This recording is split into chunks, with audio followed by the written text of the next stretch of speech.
Welcome to the March 18th, 2024 broadcast of Sunday Night with Old Time Radio. We begin tonight's broadcast with the CBS Radio Workshop, the first of two parts of Brave New World. We'll be hearing part 2 next week. Brave New World is a kind of science fiction, a view of what the world might be in the future. We followed the workshop with some comedy with Fibber, McGee, and Molly. Someone's run out of gas in the center of the city. Then comes the Old Gold Comedy Theater, a new program called The Rogues Gallery, Inner Sanctum, and we close with the 7th episode of Dam Busters. We hope that you enjoyed tonight's program, and we'll get started now. Ladies and gentlemen, the distinguished author, Mr. Aldous Huxley. Brave New World is a fantastic parable about the dehumanization of human beings. In the negative utopia described in my story, man has been subordinated to his own inventions. Science, technology, social organization, these things have ceased to serve man. They have become his masters. A quarter of a century has passed since the book was published. In that time, our world has taken so many steps in the wrong direction that if I were writing today, I would date my story not 600 years in the future, but at the most 200. The price of liberty, and even of common humanity, is eternal vigilance.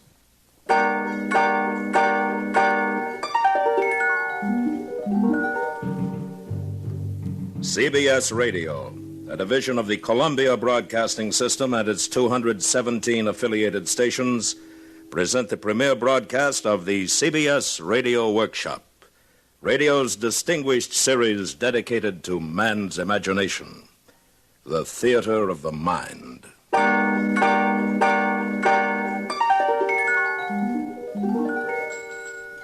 Tonight, part 1 of 2 half-hour programs devoted to one of the world's most shocking and famous novels, Aldous Huxley's terrifying forecast of the future, Brave New World. We are proud to have Mr. Huxley as narrator for these broadcasts. Original music is composed and conducted by Bernard Herrmann.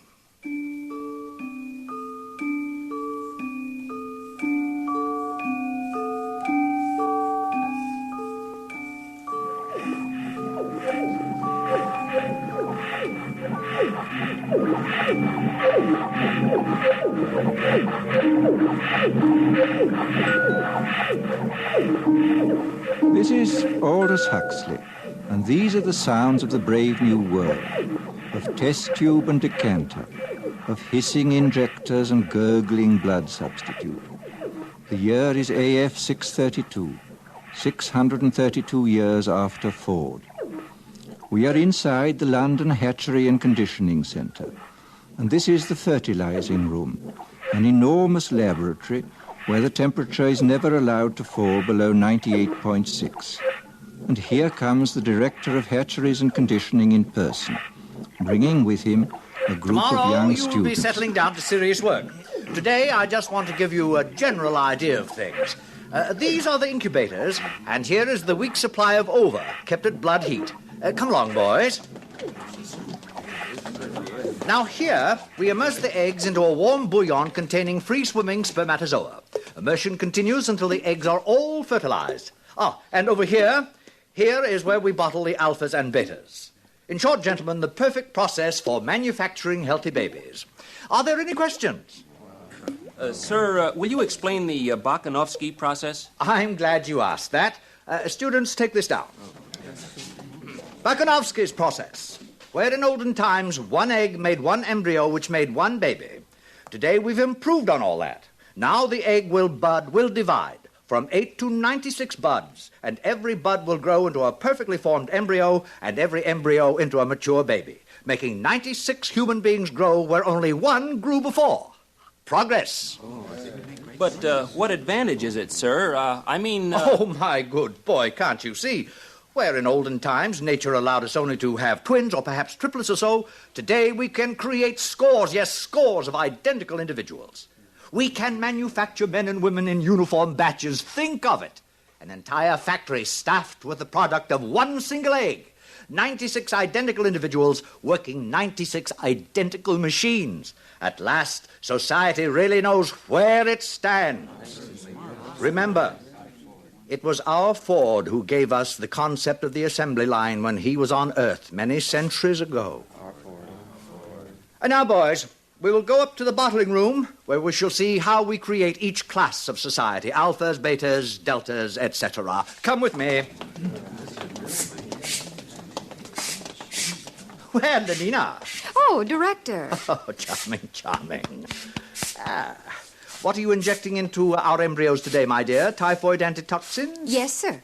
Are you busy this afternoon? Oh, not after 5, sir. Good. Suppose we get together then on the roof. That would be fine. I've admired you for some time, Lenina.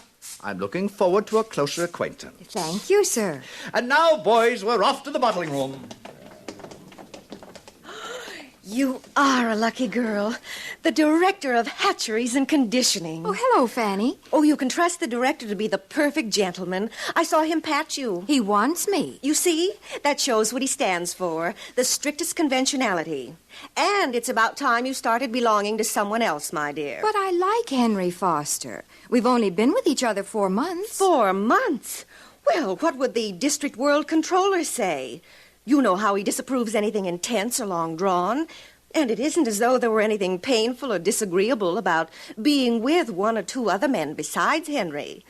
After all, everyone belongs to everyone else. You're quite right, Fanny, as usual. Good girl. Fanny, do you know Bernard Marx? Bernard Well, why not? Bernard's an Alpha Plus. Besides, he asked me to go to New Mexico, to the Savage Reservation with him. But his reputation. They say he doesn't like obstacle golf. Oh, they say. And that he spends most of his time by himself alone. They say somebody made a mistake when he was still in the bottle. Thought he was a gamma and put alcohol into his blood substitute. That's why he's so stunted. Oh, what nonsense. Oh, very well, Lenina. It's your life, my dear. But I think you're heading for trouble.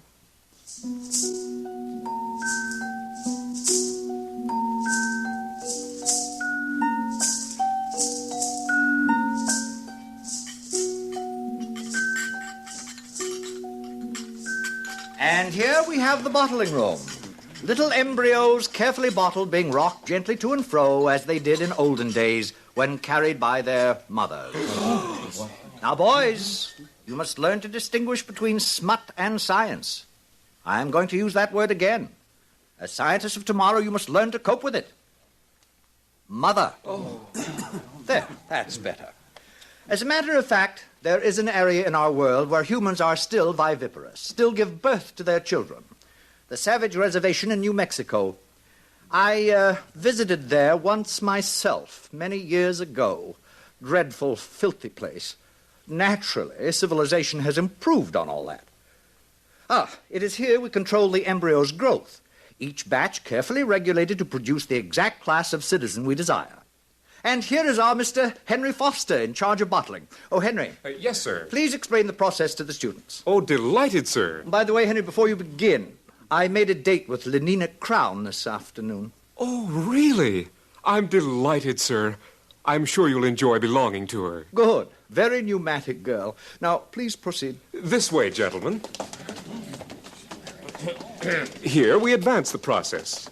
One by one, the eggs are transferred from their test tubes into these larger decanters and moved along to the labelers, carefully labeled as to heredity, date of fertilization, sex, name, serial number. Gentlemen, there are 88 cubic feet of card index in this room. Now, here is where we actually predestine and condition. Nothing is so unstabilizing to society as unhappy people. We avoid all that by preconditioning our embryos. And now we are entering the heat conditioning room. Hot tunnels alternating with cool tunnels. Exposure to cold is accompanied by exposure to X-rays. By the time these babies are decanted, they have a perfect horror of cold. Thus, they are perfectly prepared to emigrate to the tropics, to be miners and acetate silk spinners and steel workers. And that is the secret of happiness and virtue, liking what you have got to do. All conditioning aims at that, making people like their unescapable social destiny. Oh, 10 to 3, boys. Time to visit the nurseries.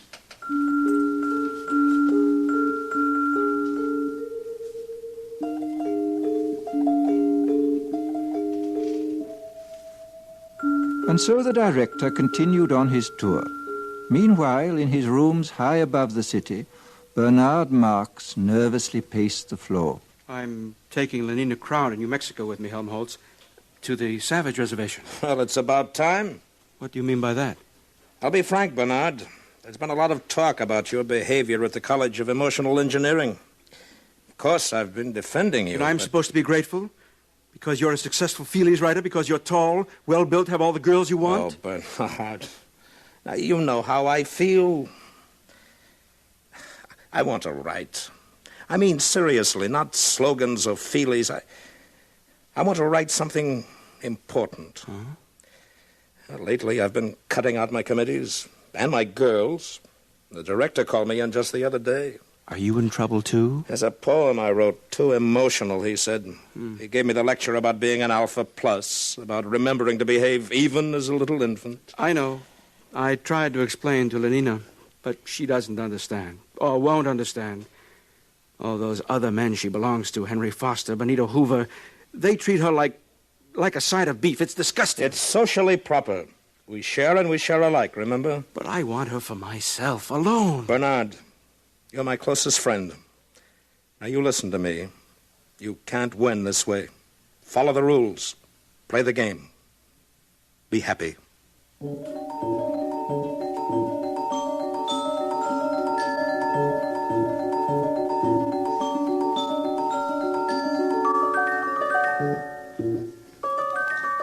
The nursery was on the 5th floor.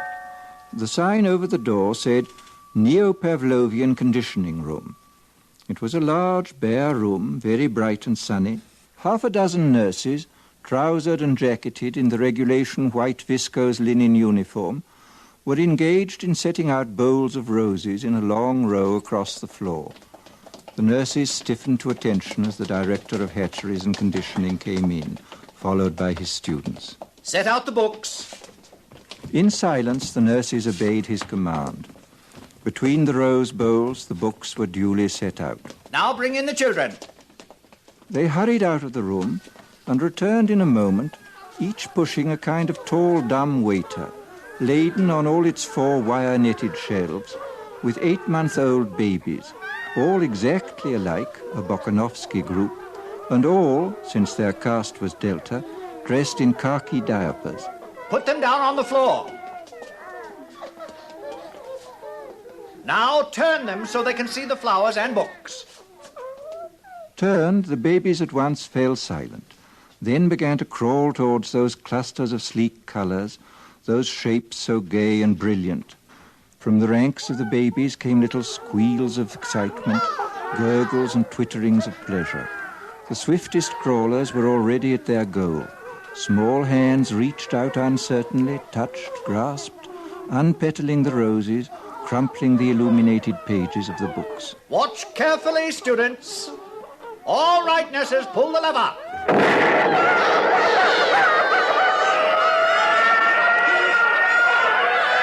And now we proceed to rub in the lesson with a mild electric shock.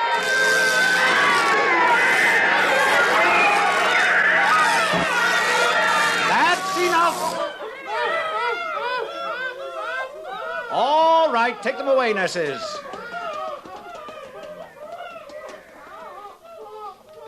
Observe. Henceforth, books and flowers will be associated in their minds with loud, unpleasant noises and electric shock. And after 200 repetitions of the same or a similar lesson, will be wedded forever. What man has joined, nature is powerless to put asunder. They'll be safe from books and botany all their lives. But, sir, since these are lower caste children anyway and will never read, why bother to condition them against flowers? Simple economics. If gammas, deltas, or even epsilons like flowers and nature, soon you'd see them wasting their time visiting the countryside. And of what economic use is that? A love of nature keeps no factories busy. It was decided to abolish it, at least among the lower classes. Any further questions? Sir, would you tell us about sleep teaching? I'm glad you asked that. The most ingenious development of all, sleep teaching, is given to all our children as they grow to maturity. A little voice murmurs slogans in their ear all the night long while they sleep.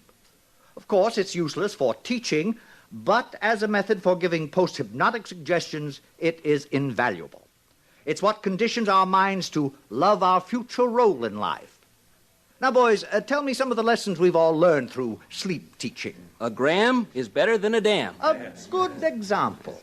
We have learned to take a gram of soma whenever we feel out of sorts. Euphoric, narcotic, pleasantly hallucinant. It transports our minds into a beautiful sleep filled with wonderful images. It gives a soma holiday, thus preventing unnecessary impulses such as anger, jealousy, envy, anxiety.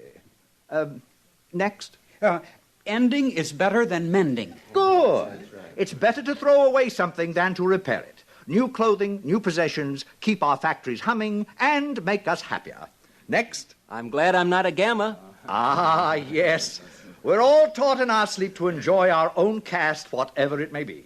Gammas are taught to think, I'm glad I'm not an epsilon. Betas learn to be glad they're not deltas or gammas. And glad they're not alphas, because we alphas sometimes have to use our minds, and that's very painful. That's very good indeed. Well, students, I think our tour is over for today.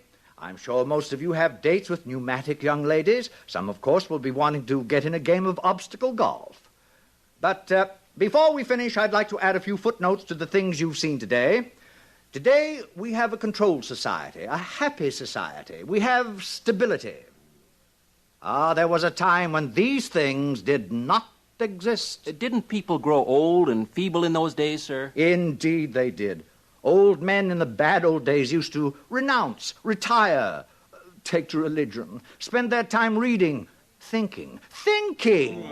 Now, such is progress. At 60, we have the tastes and the powers of a 17-year-old. The old men have no time, no leisure from pleasure, not a moment to sit down and think. They're much too busy scampering from feely to feely, from girl to pneumatic girl. Fortunate boys, no pains have been spared to make your lives emotionally easy, to preserve you as far as possible from having emotions at all. Ford's in his flivver, all's well with the world. Ford's in his flivver, all's well with the world. And solemnly and devoutly they made the sign of the T and hurried off to join their fellow citizens at play.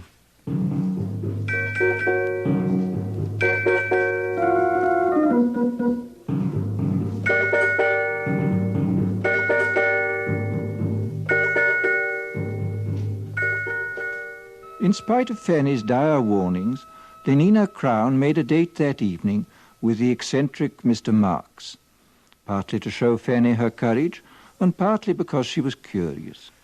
When they were safely in their helicopter and climbing above the city, she turned to him.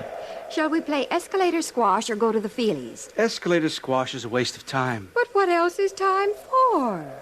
All right, then, let's go to the Feelies. You know, they're showing love on a bearskin rug, and everyone says it's terribly exciting. You can Lenina, actually please, feel... couldn't we just go for a walk and be alone together? But, Bernard, we'll be alone all night. Well, I meant alone for talking. Talking? What about?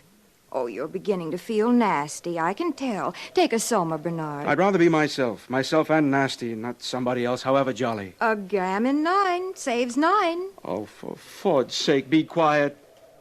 Bernard. Lenina, don't you ever want to be just you? Not enslaved by your own conditioning to be free? But I am free. I'm free to have the most wonderful time. Everybody's happy nowadays. But wouldn't you like to be free to be happy in your own way and not somebody else's? I simply don't understand you. Bernard, do you really like me? Everyone says I'm awfully pneumatic.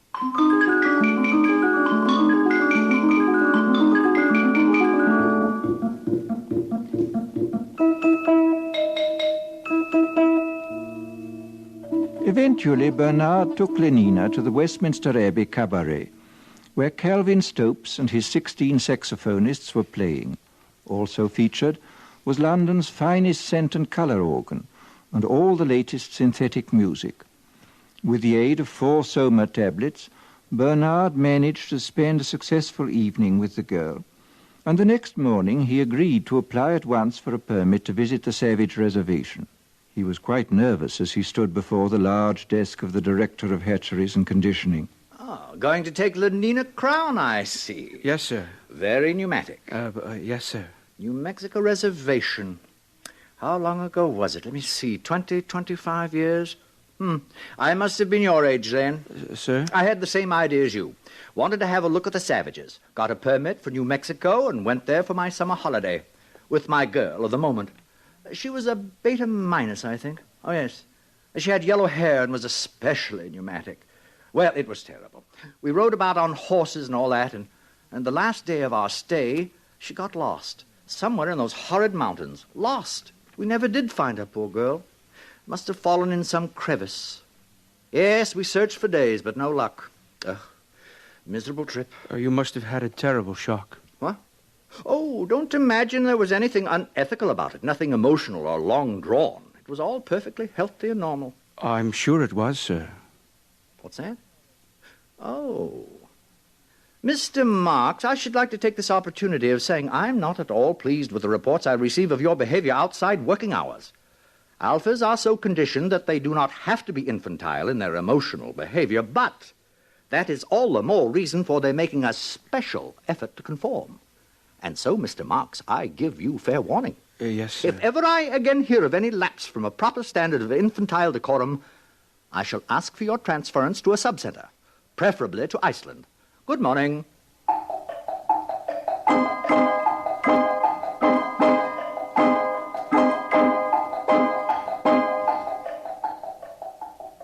The journey was quite uneventful.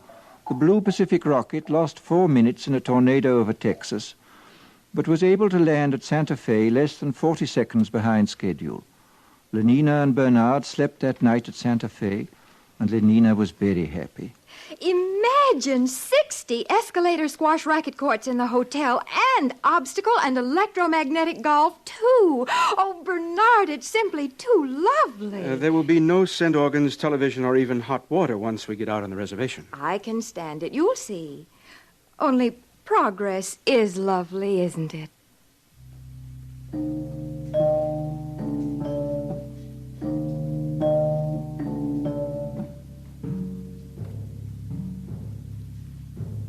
They took a rocket ship into the interior, and from there they traveled on horseback. And all Bernard could think about was Iceland, and how cold and barren it would be. The director's warning had made him even quieter and more sullen than usual. And then, that evening, they reached their destination. Before them was the village of Malpais, situated on a mesa. Adobe hovels growing out of the stony ground, dust and squalor, and the smell of wood smoke. What an awful place. I don't like it. Who's that man coming toward us? He's to be our guide. I'm frightened, Bernard. Quiet. We shouldn't have come. Oh, good morrow. You're civilized, aren't you?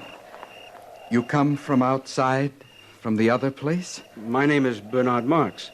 This is Lenina Crown. My name is John. Come with me. He speaks English. That's strange. Probably trained as a guide. Where is he leading us? To that hut, I believe. There seems to be some sort of activity over there. Orgy, porgy. Why, it's like our lower caste community sing. Only look. Now they're beating themselves with whips. Oh, no, Bernard. It's got something to do with their religion. What a wonderful intensity of feeling it must generate. I often think one may have missed something in not having passions like that. Nonsense. Bernard, what's wrong with that man? Where? Oh, he's just old, that's all. Old? But we don't look like that when we're old. He's so wrinkled. Oh, it's horrible. That's because we age all at once. We stay 17 until we're 60 or so, and then we die, and they burn our bodies and recover the phosphorus for the good of the world state, just as it should be. But this... What is it? That woman! Oh, Bernard, no! Take me away! Take me away! She's only nursing her baby, Lenina. That's her child. She's the mother. Bernard, how can you be so vulgar? I think I'll be sick. Please, Bernard, anywhere. Anywhere. Is something wrong? I think we'd better take Lenina inside. Over here. Follow me. My soma. I'm out of soma. Bernard. I'm sorry, Lenina. I didn't bring any. Oh. Here. Inside. This is my home. This is my home. You are welcome to remain here. John? John? Yes, Mother? Mother? These are people from the outside, Mother. They have come to see the reservation. From the other place? You're from the other place. Don't come near me. But don't you see, I'm from there, too. I'm civilized. I don't belong here.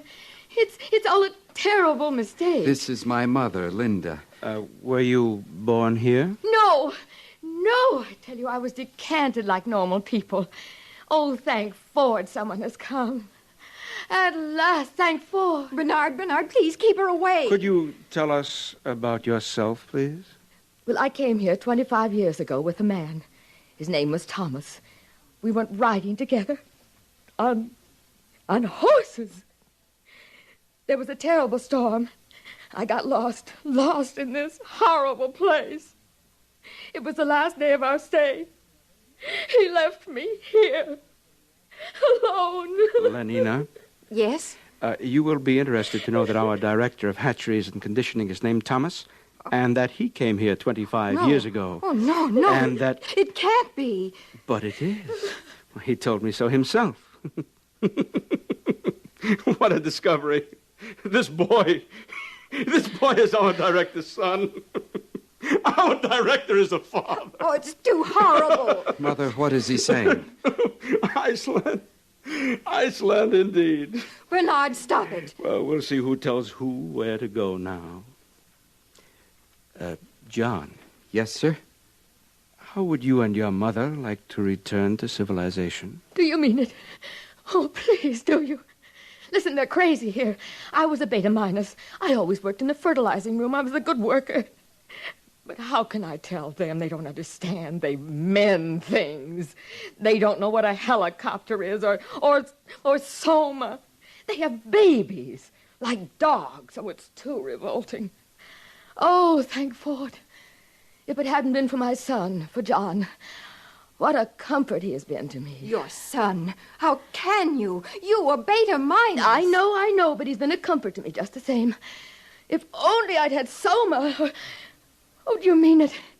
Will you take us back to civilization? Of course. We'll leave tomorrow. You and your son back to civilization.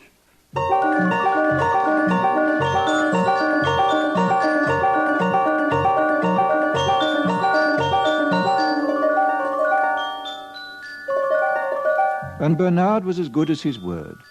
That very night, he and John and his mother and Lenina took the Blue Pacific rocket to London.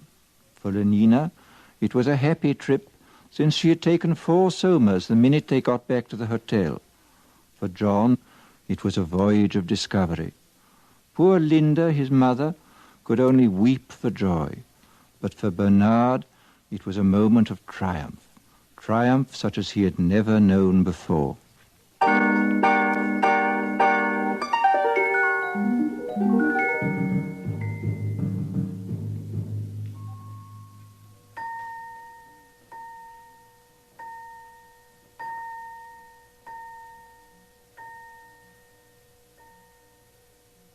Brave New World, Part 1, by Aldous Huxley.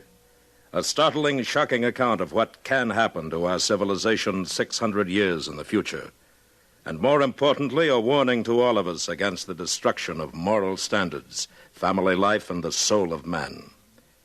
Join us next week when we will continue with Part 2 of Aldous Huxley's terrifying forecast of the future of what could become the brave new world. Presented on the CBS Radio Workshop. The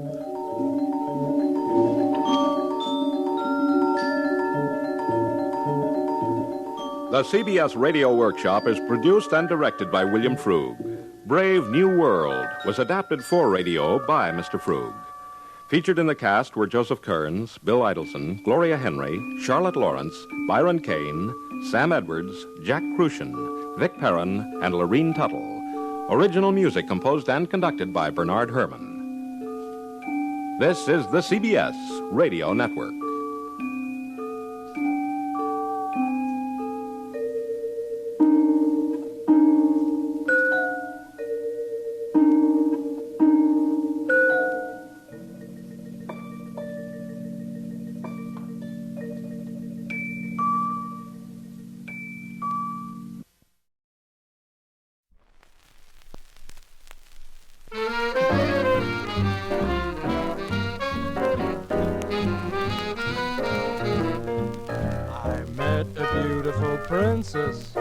In the land of Oobla-dee, she smiled and said, Oobla-delia, meaning Oobil to me.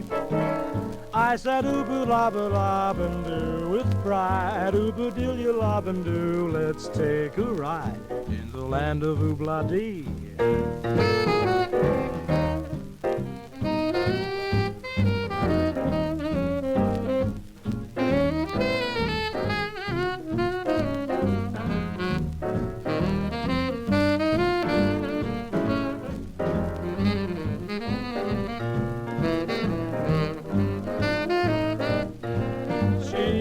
Drove me right to her castle in the land of Oobla-dee. And there I met her two sisters, Bluey-Da and Doolia-Blee. Bluey-Da, without a doubt, was twice my size. Dooey-Blue, the other sister, had 3 eyes, and the 2 had eyes for me.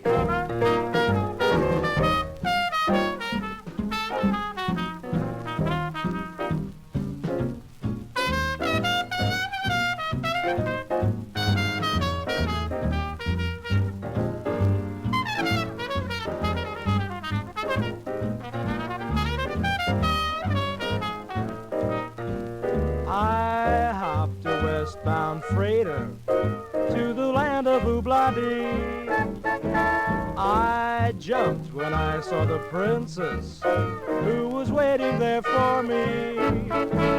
Now we say boo-diddle-ba-oo-ba-oo-doo-blee-oo, meaning I will always be in love with you. Oh, it happened in Blah-dee.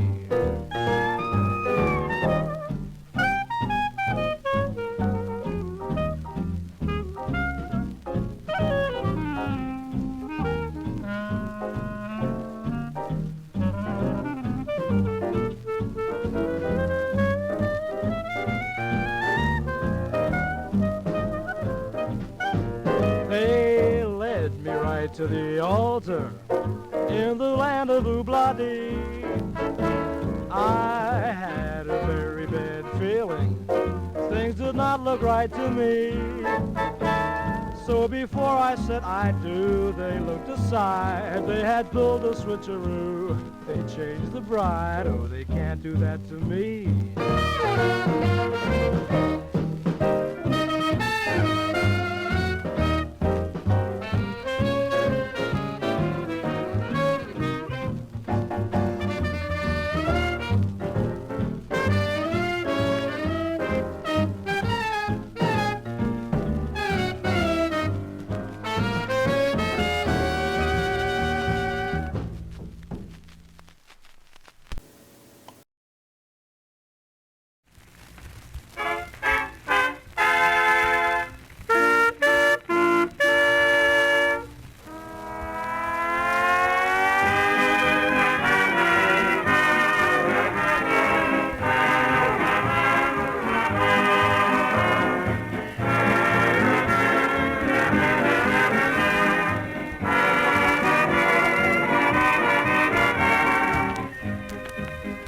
Makers of Johnson's Auto Wax present a shining half hour with Rico Marcelli's orchestra, Kathleen Wells, Ronnie and Van, and Marion and Jim as those two giddy, gay, gadabout gasoline Gullivers, Fibber, McGee, and Molly.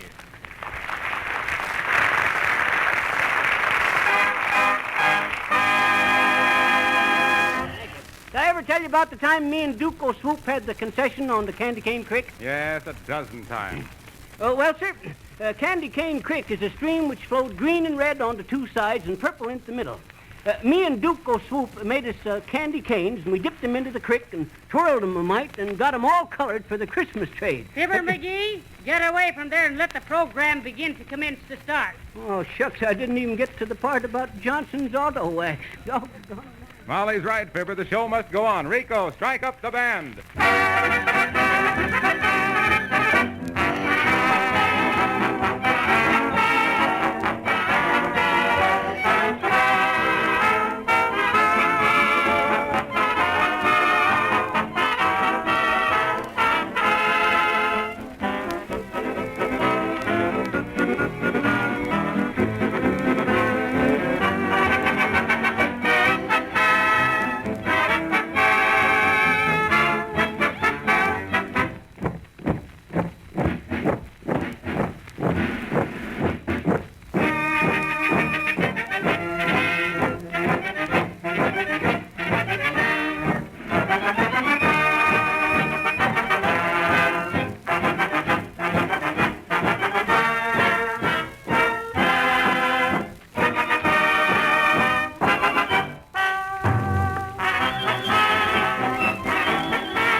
And now, if we hop on our kilocycles, we can catch up with Fibber and Molly McGee as they chug along. No, they're just pulling into a filling station. I gotta get them brakes fixed. Well, McGee, you just made it, as usual. Go on with you, Molly. There's plenty of gas left. Another 300 foot, anyway. But I ain't one to take chances. Where's the gasoline fella? Good morning, sir. Gasoline? Yep. Okay, shall I fill it up? And why not? Hey, now, wait a minute. Listen, young fella. You know the principle of gasoline motors? Why, yes, I think so. Let's see. The combustion of gasoline mixed with, There you are. Gas mixed with air. It ain't no good unless it is mixed with air, is it? Why, no, I guess not. McGee, what are you talking about? I'm just explaining to this young fella about mixing gas with air. Put 2 gallon in, son. That leaves 8 gallon of air. Just the right proportion. All right, sir, 2 gallons. How about the water? Sure, pour a couple of gallons on the ground for it. On the ground? Right. That's quicker than leaking through the radiator. I suppose you folks are coming back from the Derby. The what? The which? The Derby, you know, the Kentucky Derby. Oh, the Derby. Nope, I can't stand it to watch no horse races no more. Well, they can be expensive. Oh, shucks, I don't mind the expense so much. It's the sentiment of the thing. You see, I lost a big race over in England years ago, and I never got over it. That was way back in 1879. The kiddie car steeplechase. He romped home the loser in his rompers. Now, don't be like that, Molly. This here was the nobility handicap. You see, all us McGees is knights over there in England. You're knights here, too, McGee. Poker night, billiard night, lodge night. Did you say you rode in a race over there? Did I ride in a race? I'll say I rid. You rode, McGee. I rid. This was a horse, not no boat. Well, sir, it was the day of the nobility handicap. I can understand the handicap, but not the nobility. Now, wait a minute, Molly. I never told you about this. I had me a wonderful little jumper. Silk or wool? Hoss. She was a pretty sweet little animal. Quickest little feline you ever see. Oh, you mean equine. Feline is a cat. Sure, quick's a cat she was. Kind of wild, though. Just full of hay. Yeah, just full of... Well, sir, she was the strongest runner and jumper ever see in England. I named her after Christmas. Name was Happy. Wait a minute. If you named her after Christmas, it should have been Mary, not Happy. Well, I named her a week after Christmas. Happy New Year. I get it. Well, sirs, I says she was the greatest jumper ever see in England. So I enters her into the Nobility Golden Handicap. Sure. The NG Handicap. Lord Higginbottom, His Highness Lord Higginbottom, at his off-centered, too. What you looking for, Molly? Them peaches you've been dropping. No, I can't help it. So help me. Them days is so clear to me, I get talking just like that, just like I did then. Well, sir, my horse's groom come up to me. Oh, she was a married horse. No. I mean my stable manager. He had one of my diamond-studded harnesses. He was polishing it up with Johnson's wax. I eased that one in there, didn't I? Kind of subtle. Never mind that, McGee. What was that about the harness? Oh, I says it was studded with diamonds. Harness to goodness? Honest. Well, see, this fella come up to me and he says, Lord McGee, he says. Lord McGee. Count McGee, he Count says. McGee. Hey, you mug, says he. Have you got a horse entered into this here nobility handicap? Why, sure, says I to him, real cool, looking at him through my barnacle. Manicure. I think you mean monocle. Yeah. My animal is ready, I says, with dignity. You see, us of the nobility had to be kind of snippety with the lower classes. What'd you say, Molly? Nothing yet. Well, sir, I had this feller saddle up Happy for the Nobility Golden Handicap. I put on my silk jockey suit and my boots, and I reached for my cap. Sure. I suppose you kept the cap handy for the handicap. Oh, shucks, Molly. This here race was a serious business. I'd put all my resources onto it. A mistake, McGee. What's a mistake? Putting all your resources on racehorses.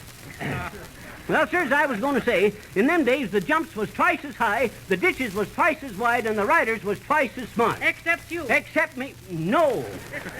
I was the smartest of the lot. Anyway, there was one jump 60 foot wide over a 9-foot hedge. A water jump.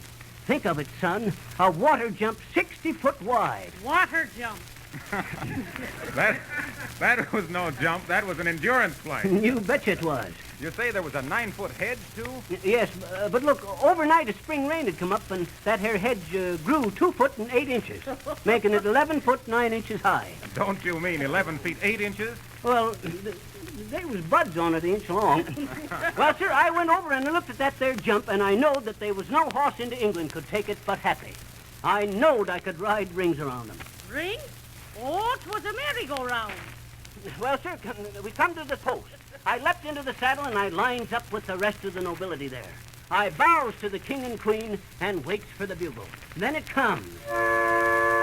And we was off. You're telling us? Over a water jump, around a bend, across the field, a low hedge, shallow ditch, a gate. Faster and faster we thundered on. I was holding my horse back, saving her. They was 41 horses running, and I see 38 go down, 39, 40 at the big jump. And up we went. I thought I felt Happy's foot slip a mite, but up we went. Up, up, up. We was just over the hedge, 12 foot off the ground and halfway over, and I see we wasn't going to make it. How much owe you, young fella? 37. Thank you. But say, did you have a bad spill at that big jump? Spill? Who, me? No, sirree. I wasn't going to ruin a good horse like that there. When I seen we wasn't going to make it, I just turned around and went home. So long, son.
lovely to look at, delightful to know, and heaven to kiss. A combination like this is quite my most impossible scheme come true. Imagine finding a dream like you. You're lovely to look at, it's thrilling to hold you terribly tight. Oh, we're together, the moon is new, and oh, it's lovely to look at you tonight.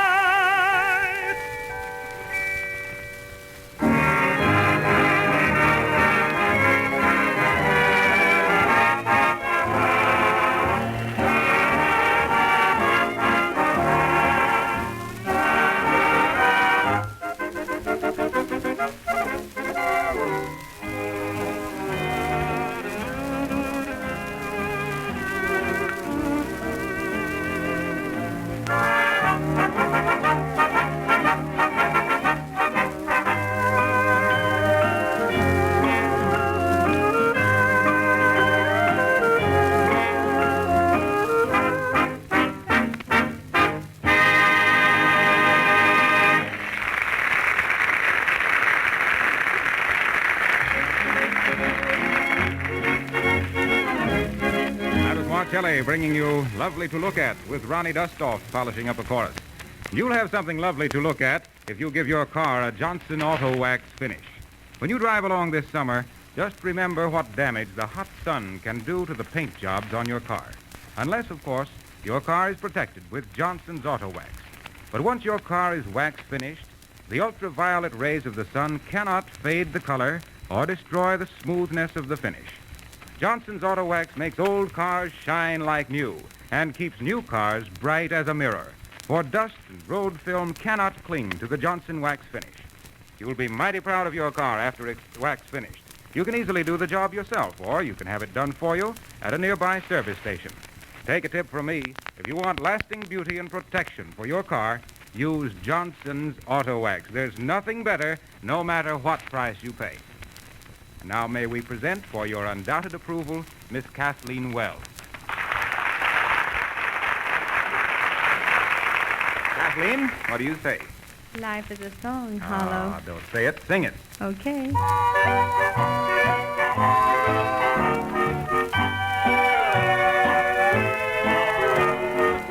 Life is a song, let's sing it together.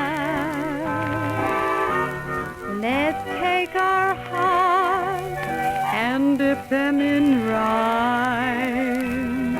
Let's learn the words, let's learn in the music together. Hoping the song lasts for a long, long time. Life is a song that goes on forever.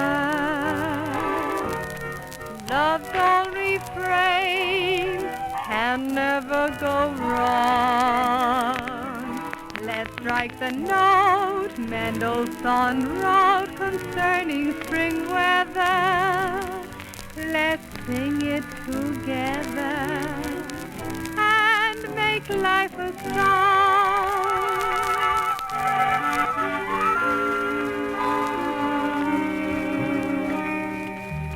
Don't be afraid of the future. All of our plans will come through. How can they fail with love on our side? They'll never fail, we won't be denied. All the world's a symphony for you and me. Life is a song that goes on forever.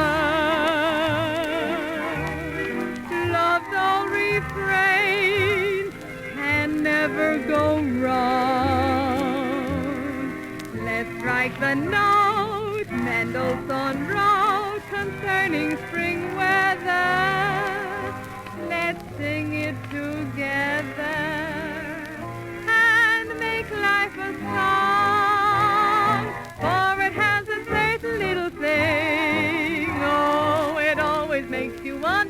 and sing. Think of all the happiness 'twill bring. Let's croon a tune, songs about you, the birds and the flowers. You'll spend happy hours and make life a song.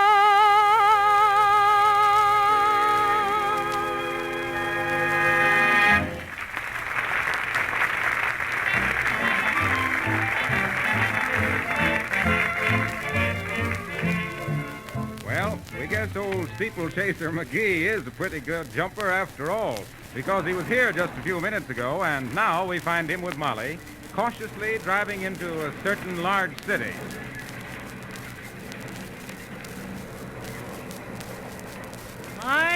My, the traffic is terrific, ain't it, McGee? Oh, I don't know. I see it worse.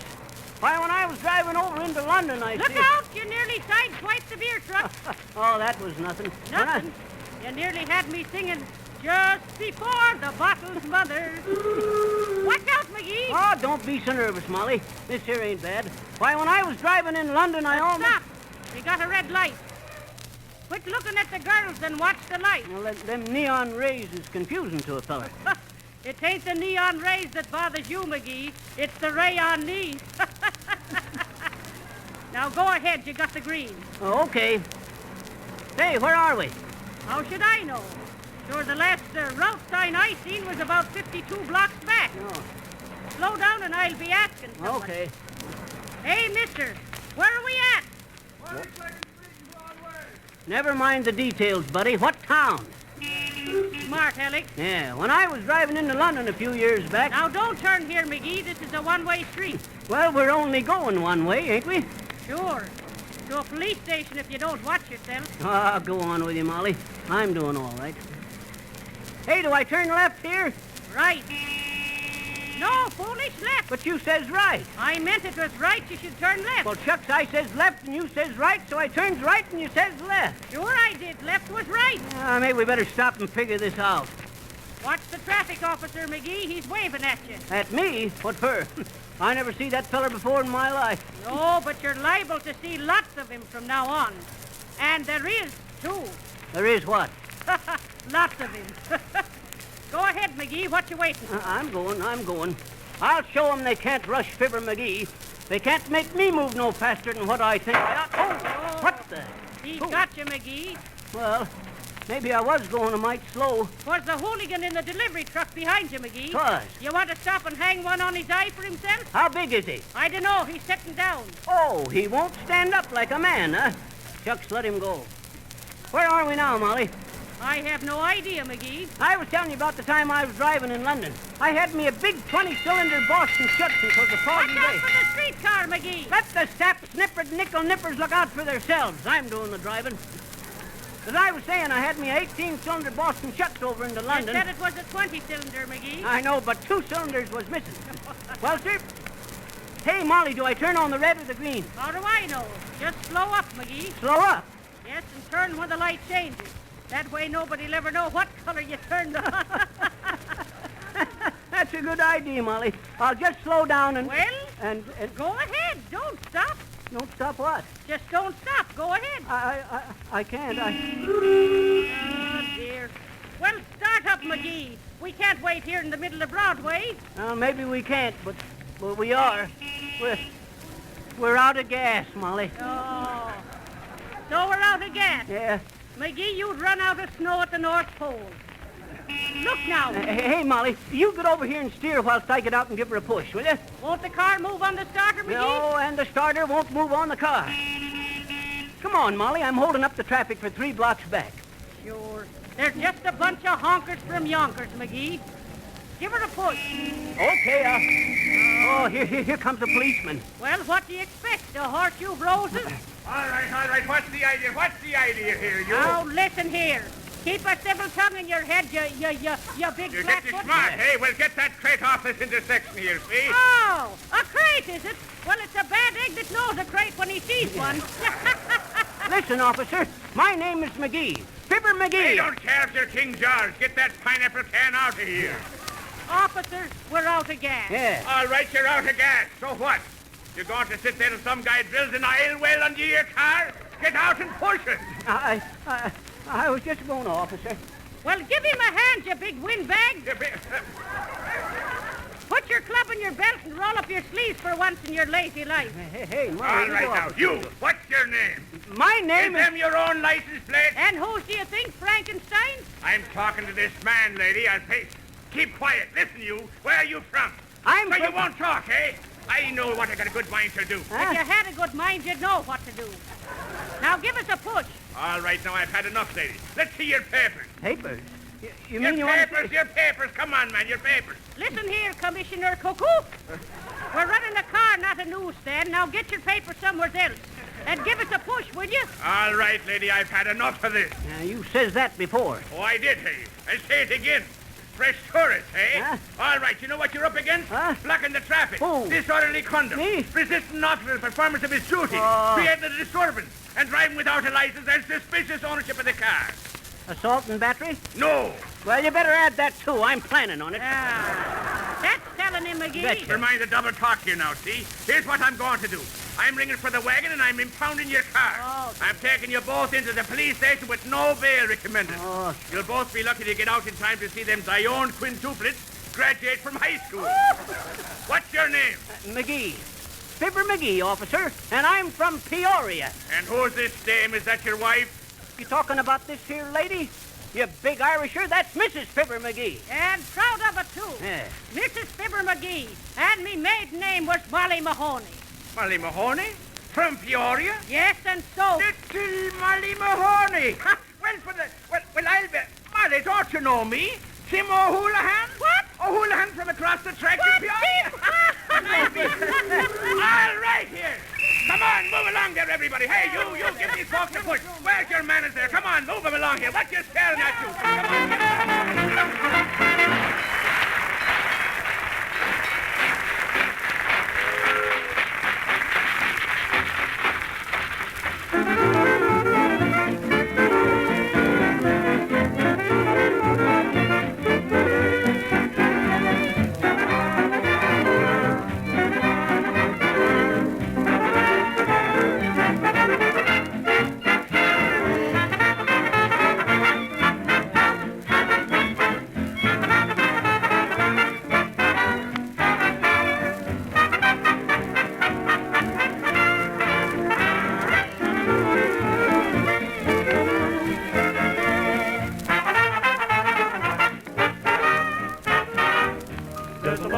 Puffing at the station, very well, Annabelle.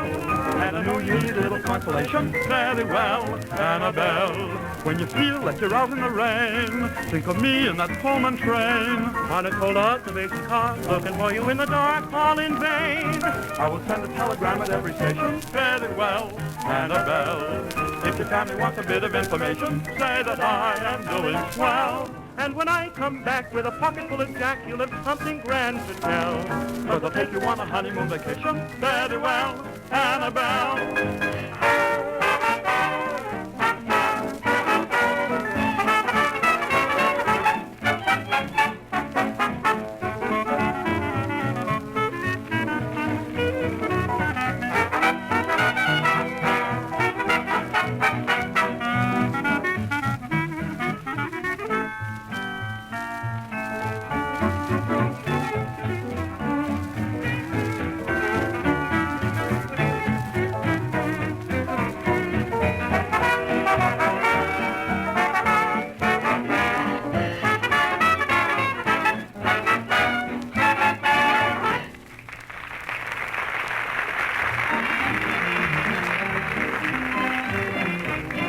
Marcelli playing Fare Thee Well, Annabelle.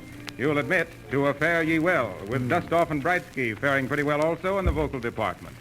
And now, may I tell you how you can get free a can of fine quality touch-up enamel for covering up those bad-looking rust spots on the fenders and chassis of your car. Just go to your regular wax dealer or your service station and buy a can of Johnson's Auto Wax and a can of Auto Cleaner. You pay only 98 cents for the two, and your dealer will give you the black touch-up enamel free. So take advantage of this special offer right away. Now, I could talk for hours telling you all the advantages in using Johnson's Auto Wax, how it cuts down car washing, how it increases the trade-in value. But you'll never believe what a difference it will make in the looks of your car, what a really swell polishing job you can get with Johnson's Auto Wax and Cleaner until you actually try them out on your own car. And then you'll be just as enthusiastic as I am. And now, before concluding our broadcast, I take pleasure in introducing to you a very distinguished visitor to our studios, Mr. Ely Culbertson, the world-famous wizard of bridge. Mr. Culbertson.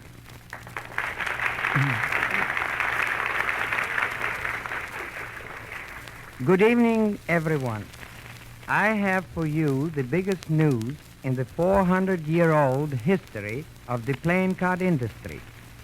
All my life, I dreamt of a playing card made not from paper, but from a chemical similar to the artificial silk.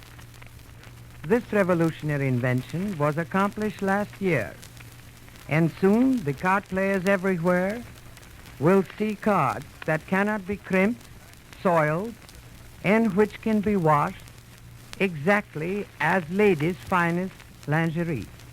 A deck of such cards will last a year and stay as good as new.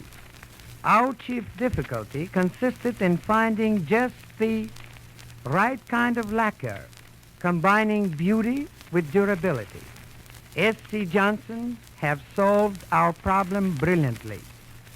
We selected this company because I was in their wonderful factory myself, and so the reasons for the superior quality of their products. They are scientific, practical, and efficient. My endorsement of S.C. Johnson Company is purely voluntary and without compensation, for I thought you might be interested in hearing that it is just as important to have the proper kind of varnish for a playing card as for an automobile. Thank you, Mr. Culbertson.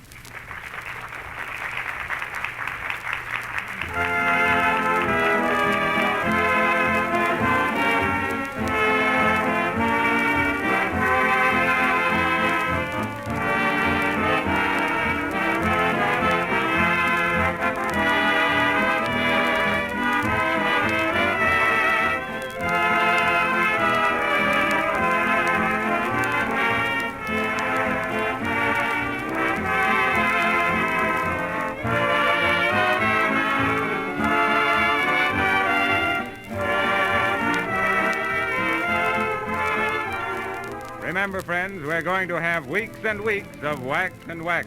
So don't forget those two great names, Johnson's Auto Wax and Fibber McGee. Your announcer is Harlow Wilcox. May we mention that Strike Up the Band is from the show of the same name. And so, toodaloo till Tuesday.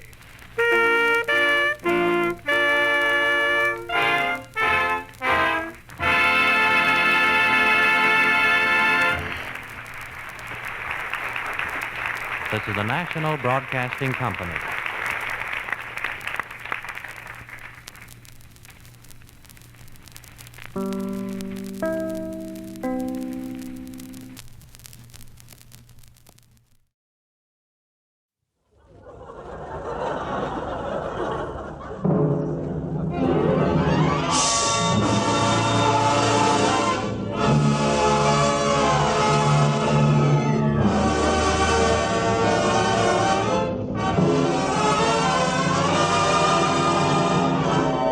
From Hollywood, California, the makers of Old Gold cigarettes present The Comedy Theater, the only radio program that brings you every week the greatest stars in the greatest comedies. Tonight, The Palm Beach Story, starring Claudette Colbert and Robert Young.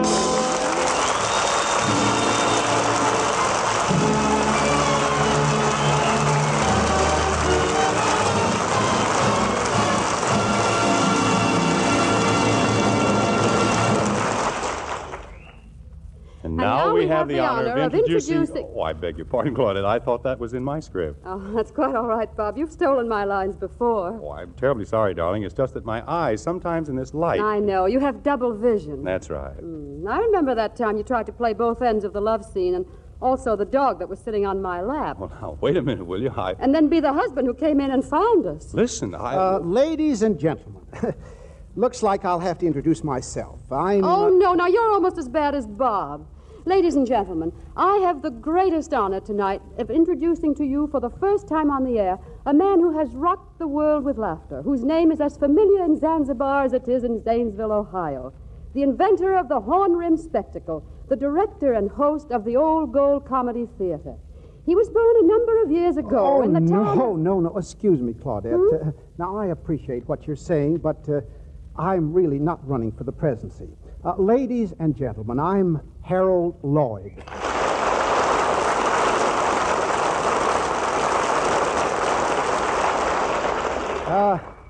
Thank you. I'm delighted to be here, and thank you, Claudette. All right. Now then, let's get down to business. Bob, in the Palm Beach story, which we are doing tonight, you play Tom Jeffers. Claudette plays Jerry Jeffers. You and Claudette are married, very broke, and having a little argument. Was that unusual? We find you at the beginning of the story browbeating your wife just because a nice old man gave your wife $700. Huh. Did a nice old man ever give your wife $700? We'll disregard that. Claudette, as Jerry Jeffers, what did you do with that $700? Now, don't answer if you don't care to. Well, I paid the rent, and I paid the grocer and the insurance, and had my hair done, and bought this gold lame dress, and had $14 left, which I saved for my husband. Isn't that wonderful? That's all very well, Jerry Jeffers, but there's just one little question you haven't answered. What question, Tom? Why? Why this alleged nice old man gave you $700? Oh, no reason. Is that so? No. He just... $700, just like that. That's right.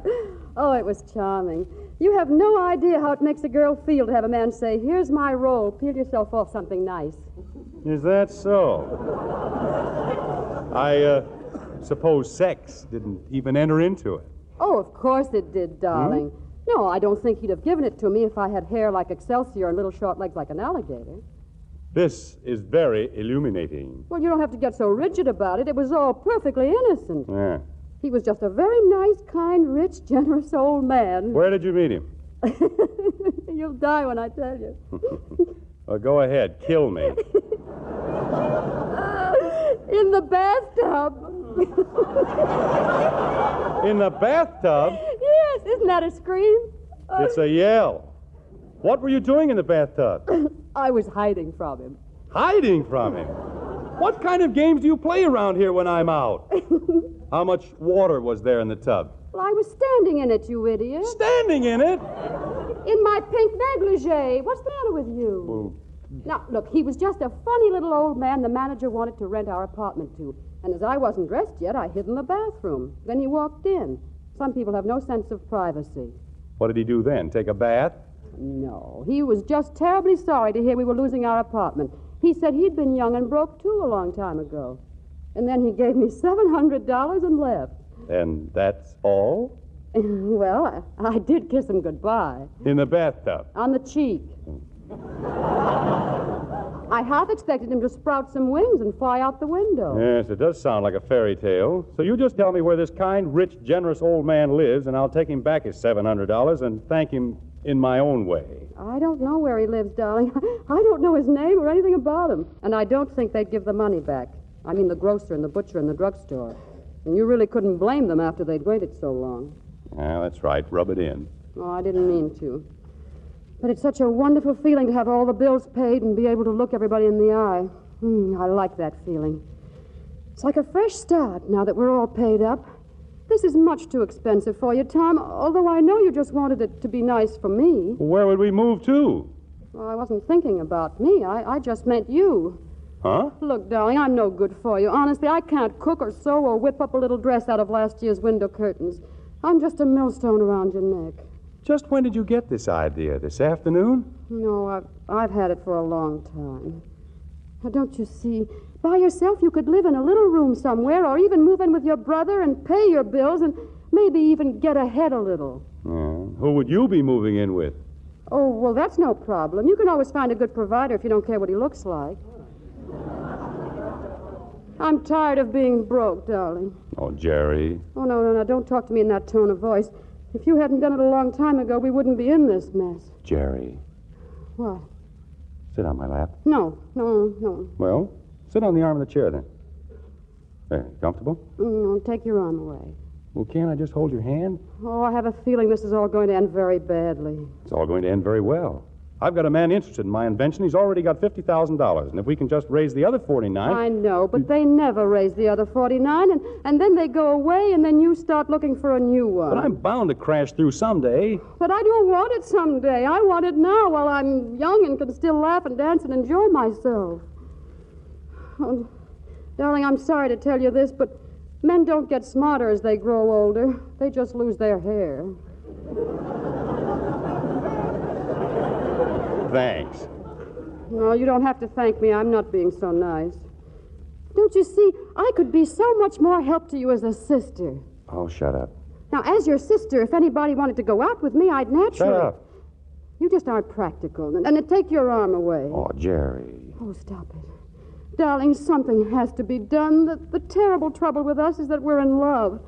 And every time I try to be sensible, you put your arm around me and breathe Jerry in my ear, and my knees start to turn to water. Jerry. Oh, shut up. Where are you going?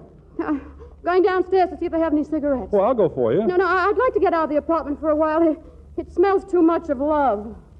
Well, what are you taking your coat for? The lobby's a little drafty. Oh, then why don't you let me go down for you? No, I want to go by myself.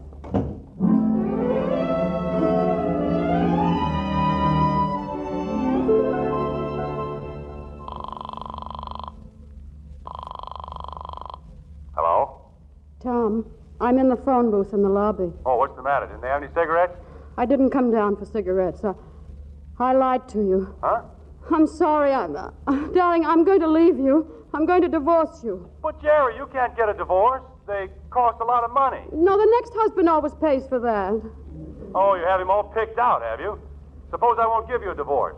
Well, then I'll become an adventuress. Oh, will you stop talking like an idiot? I can just see you starting for China in a rowboat. No, you're thinking of an adventurer, dear. An adventuress never goes on anything under 300 feet with a crew of 80. Jerry, for heaven's sake, please. Goodbye. Oh, goodbye, darling.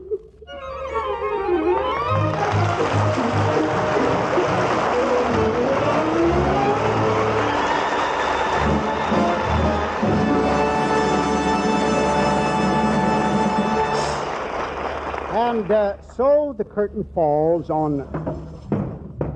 Hey, wait a minute. What? That's not a cue for a sound effect.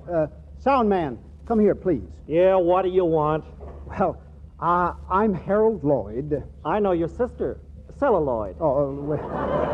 Wait, now, never mind the jokes. Let's just get the sound effects right. Look, mister, I only got 2 hands. You guys don't care how many sound effects you write in. Why, in 20 seconds, I gotta open and close 8 doors, break 10 panes of glass, wreck 2 trains, make the sound of 6 guys walking with rubber heels on gravel, and if that ain't enough, before the story ends, I gotta lay an egg. Well, why be irritated? Light an old gold.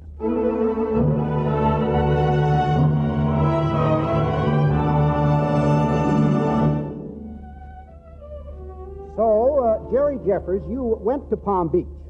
How did you get there? It was really very simple. Any girl could tell you how to do it. You just stand in front of the gate marked Florida Special. You mean any pretty girl? Well, thanks. You're welcome. And what do you say? You say you lost your ticket. And that your grandmother's dying of pneumonia, I suppose. To whom do you tell this whopper? I happened to tell it to the Ale and Quail Club, a group of rich millionaires who were going hunting. What were they hunting? Quail. Well, I could have guessed that. Well, frankly, yes. And did they treat you nicely? Well, I got there. Without mishap? Without my clothes. What? Now, look here, young lady. Now, will you stop misunderstanding me? I just happened to be in the car ahead to get away from Sweet Adeline and a little shooting when the conductor got a little irritated and disconnected the car. Oh, so you were left on the train without any clothes? Yes, all I had was a suit of pajamas. Well, you had me a little worried there for a moment. And then you met... John D. Hackensack III, the richest single young man in the world. What was he doing there? He was traveling in a lower berth. And how did you meet him? I stepped on his face. Excellent. Yes, sir. I've often wanted to myself. Well, he turned out to be a very nice young man. He bought me $38,000 worth of clothes in Jacksonville. Oh, he did he? Mm-hmm. And by the way, how did you know I'd gone to Palm Beach? Don't get off the subject. $38,000 worth of clothes. I thought those millionaires were very careful. He was. He wrote it all down in a little book. It was quite romantic, as a matter of fact. His yacht was beautiful. Oh, we're on a yacht now, are we? Yes, we yachted the last leg of the voyage. I suppose it was all very proper. Yes, he was a perfect gentleman. Yeah. Anyway, you're on the yacht with John D. Hackensack III, who was no doubt gazing into your eyes. Tom, you have an evil mind. I told you he was a perfect gentleman.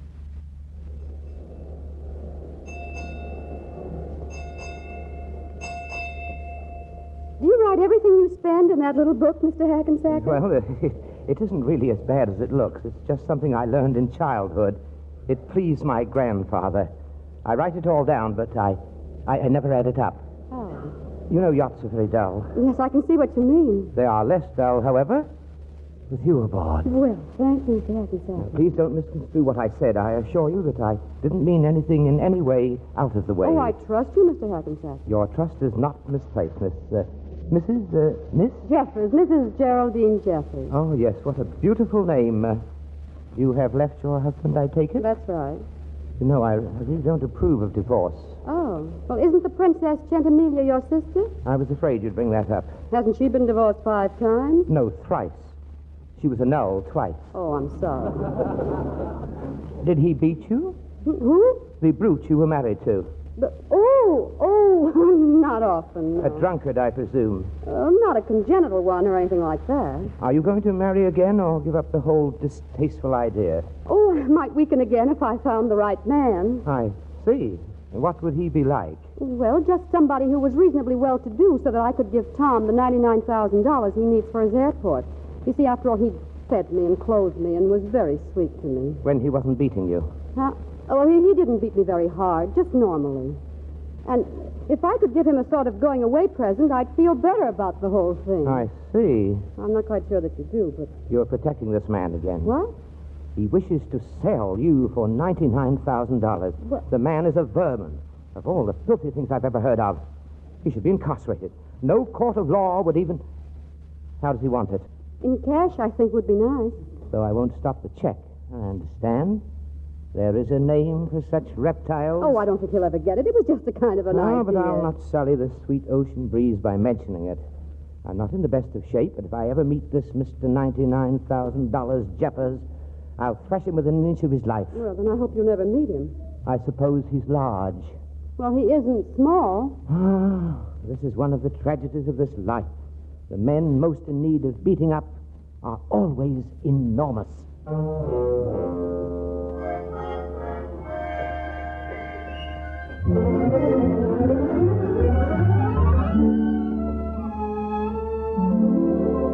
And so they came to Palm Beach. As they came up to the dock, Jerry noticed someone, a familiar face. She turned to John D. Hackensack III. Wait a minute, John. Wait, you wait right there. Tom, why did you follow me down here for anyway? Well, you're my wife, aren't you? You're making a fool of yourself, exposing yourself to all sorts of dangers that I promised to love, honor, and protect you from. Oh, look, don't you understand? I've left you. I'm not your wife anymore. You're not my husband. Oh, Jerry, darling. Don't, stop it. Now, don't put your arms around me. Oh, honey. Tom, don't kiss me. Well, I must say you do know the best-looking men on the pier. Oh, Princess, this is the Princess Centimiglia. My brother, Captain McGlue. What? Captain, we should have met sooner. And if I'd seen you around, we would have. This is my brother, Captain Hackensack. Captain McGlue. That's an odd name. Yes, isn't it? How do you do, Captain? I'm not a captain. That's my sister's joke because I own a yacht. Well, that's my sister's joke because I don't own one. Well, I'm very glad to meet you. Your sister didn't tell me that she had a brother here. No, I just dropped over and... And of course you're staying with us. No. We wouldn't want to inconvenience you. We'll go to a hotel. Inconvenience us? Bobo puppy. We practically run a hotel anyway. This'll give the servants some exercise. Your brother's a very fine-looking man. You know, you look exactly alike. Really? I suppose he's married. No. He's entirely free. Oh, you don't tell me. Now, look here. Don't pay any attention to Maud, Captain. Her bark is worse than her bite. Yes, that's what you think, Snoodles. And now, Captain, you take my arm. What did you say you were captain of? I didn't say a word about it. Oh, how wonderful it is meeting a silent American again. All my husbands were foreigners, and such chatterboxes. I could hardly get a word in edgeways. They certainly must have been. You know, Captain, I have a feeling that I'm going to like you. They make a handsome couple, don't they? Pardon? My sister and your brother. It would be nice if something came of it. Oh, yes, wouldn't it? Be wonderful for him. The captain's a big fellow, isn't he? Yes, isn't You look exactly alike. he? Oh, yes, don't we? You know, people always tell us that.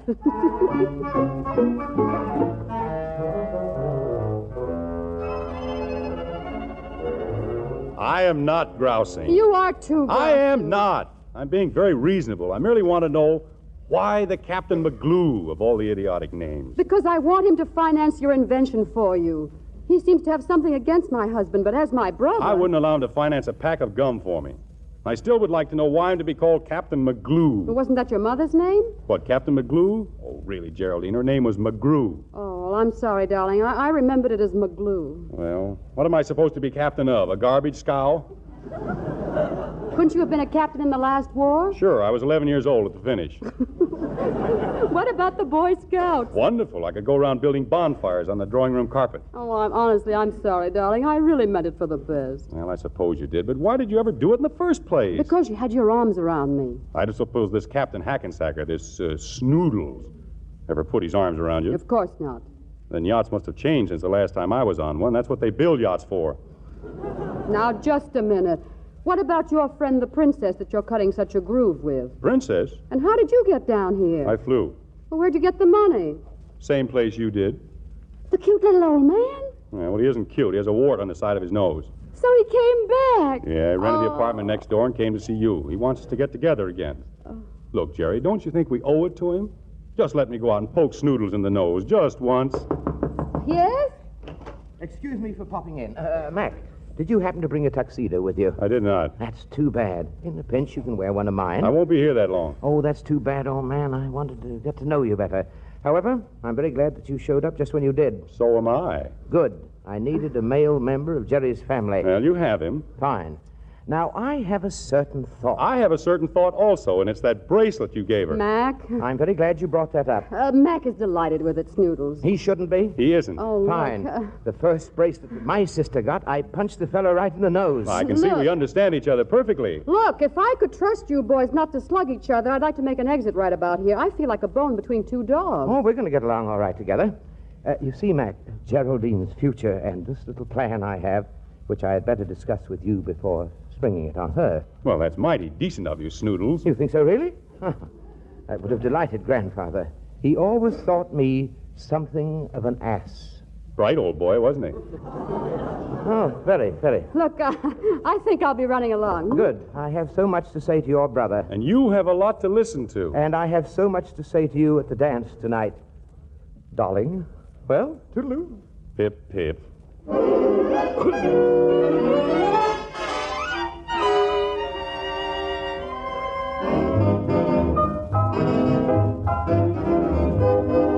Isn't the music divine?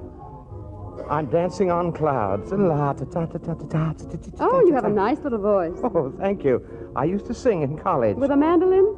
Yes, but I wouldn't play it around the house. Would you be around the house much? Not any more than you wanted me. I have an office, not that I do much in it. Say, perhaps Max would come and help me. Oh, that would be wonderful. You two could plan the airport together. What airport is that? Oh, the most remarkable invention you ever heard of. A suspended airport right in the middle of a city, stretched like a tennis racket. Really? You know, I might be able to help him. In fact, I will help him. Why not? You will? Of course I will. Up to a certain point. How much will a working model cost? $100,000. I think I'll be able to do it all right. Let's consider the model built. Oh, Snoodles, you're wonderful. You don't like to dance with me, do you? Oh, yeah, yes, certainly. Well, then why do you let me flop around? Oh, I'm sorry. That's better. What's Jerry's husband like? Who? Oh, just a flop. A big flop? Yes, any way you take it. Well, he won't be such a flop with $99,000. Snoodles will give it to him all right. What's this about $99,000? That's how much her husband wants.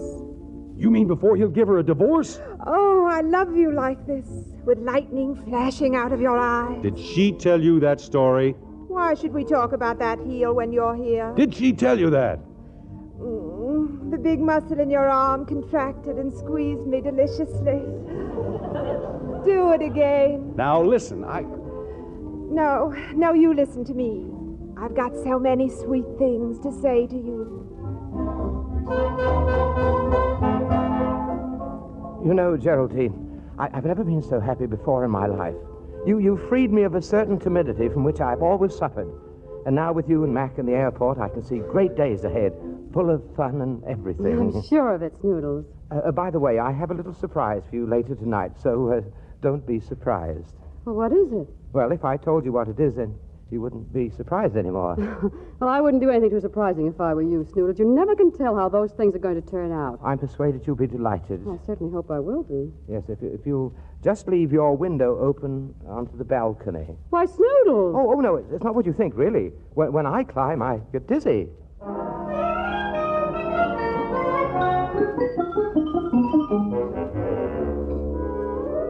So, you're a fast worker, aren't you? You got a lot of nerve to talk. So you couldn't even wait a decent interval, you and your princess. I hope you're very proud of yourself, Captain McGlue. Oh, now, wait a minute. No, let go of me, you big pullover. I'm the one that has the right to... I know I'm an idiot, but I suppose it's when you've been fond of somebody for a long time. You shouldn't have come down here. You should have given me a little time to get used to the idea. Well, maybe I should. But you can't blame a man for trying to hold on to something that he loves. That he always has loved. And always will love. Oh, you're going to make me cry. Jerry. No, you're forgetting the airport. You're forgetting everything that counts. Jerry. Now, listen to me just this once, will you? I've always done what you wanted, and it's always turned out to be a disaster. Oh, good night, darling. Sleep tight. Your room is right through that door. Well, it seemed funny sleeping with a sitting room between us. And the door's locked.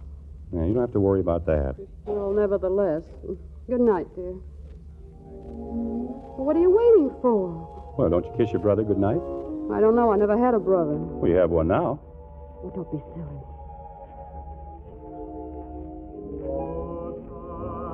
What in the world is that? Well, that must... Oh, that's Snoodle's surprise. Why, he's got a whole orchestra down there. Oh, he shouldn't do things like that on a night like this. Oh, Jerry. Don't start that again. You really want it that way? Please, Tom, it has to be that way. There's no other way possible. Okay, I guess you know best. Good night, dear. I'm ready to get undressed now. Yes, of course. I'm just a brother. We're big children now. Yes, good night. Okay, Jerry. Good night. Oh, Tom. Huh? Just a minute. I can't get the zipper in the back of my dress. Would you mind before you go? Glad to. They're not making zippers like they used to. Nothing's like it used to be. Well, you'll have to come over here to the light. Here, is that all right? A little too high. Better sit on my lap. Well, no, I don't think... Oh, it's all right, sister. There, now can you get it? So it doesn't mean anything when I kiss the back of your neck, like this. No, nothing. When I squeeze you, like this. You know I'm ticklish. Or when I turn you around and kiss you, like this. Oh, Tom. Tom, this is costing us $99,000. Do you love me? It's costing us the airport and all your chances. Do you love me? Oh, it's useless and impractical and wonderful. Do you love me? Yes, darling. I love you. I love you. I love you. That's all I've wanted to know.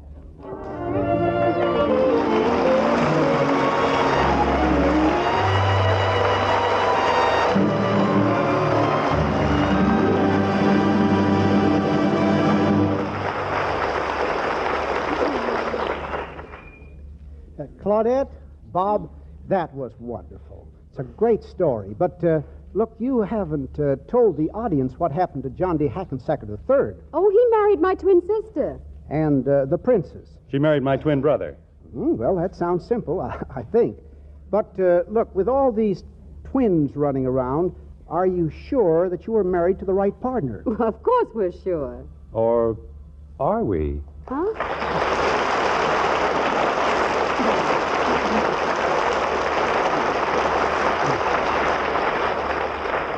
Now, next week's show...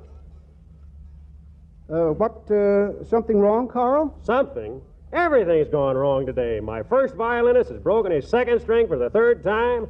3 of my musicians are wearing brown shoes with their tuxedos. 2 of my musicians aren't wearing any shoes at all. My tuba player has the hiccups, and everything he plays sounds like a march. Why be irritated? Light an Old Gold. Yes, that's right. Light an Old Gold and enjoy a better-tasting cigarette sprayed with apple honey to help guard against cigarette dryness. You know, a really flavorful smoke is swell when you get it at the peak of smoking perfection, not dry and harsh. That's why Old Gold's grand-tasting blend of many choice tobaccos seasoned with costly, flavorful Latakia leaf is sprayed with apple honey. This helps hold in the natural moisture and guards against cigarette dryness. So why be irritated? Light an Old Gold. And when you ask for Old Golds at your cigarette counter, remember this.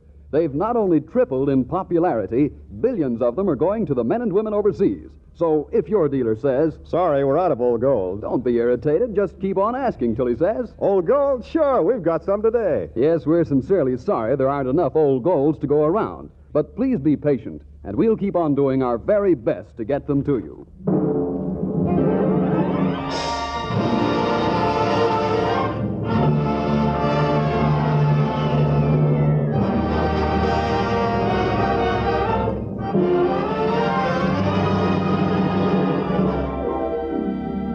This is Harold Lloyd saying thank you and good night. See you next week. The Palm Beach Story was presented by arrangement with Paramount Pictures, producers of Our Hearts Were Young and Gay. Robert Young is currently appearing in Metro-Goldwyn-Mayer's Canterville Ghost. Claudette Colbert can be currently seen in David O. Selznick's Since You Went Away. And now this is Bob Williams saying good night until next week's Comedy Theater when we present Ball of Fire, starring Gary Cooper and Lucille Ball. And in the meantime, why be irritated? Light an Old Gold. Enjoy a better-tasting cigarette sprayed with apple honey to help guard against cigarette dryness. And listen to Old Gold's other great new show, Which is Which, with Ken Murray as MC, Richard Himber's orchestra, and famous stars of stage, screen, and radio, or their reasonable facsimiles. Tune in Wednesday night on another network. Consult your newspaper for time and station.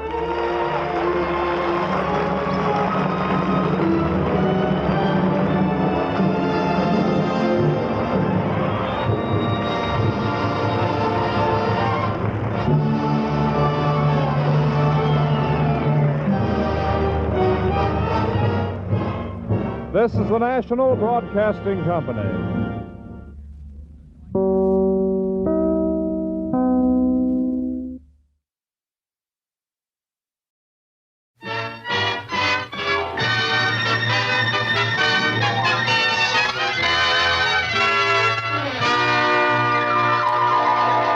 The F.W. Fitch Company, makers of those fine Fitch products, presents Dick Powell as Private Detective Richard Rogue in Rogue's Gallery.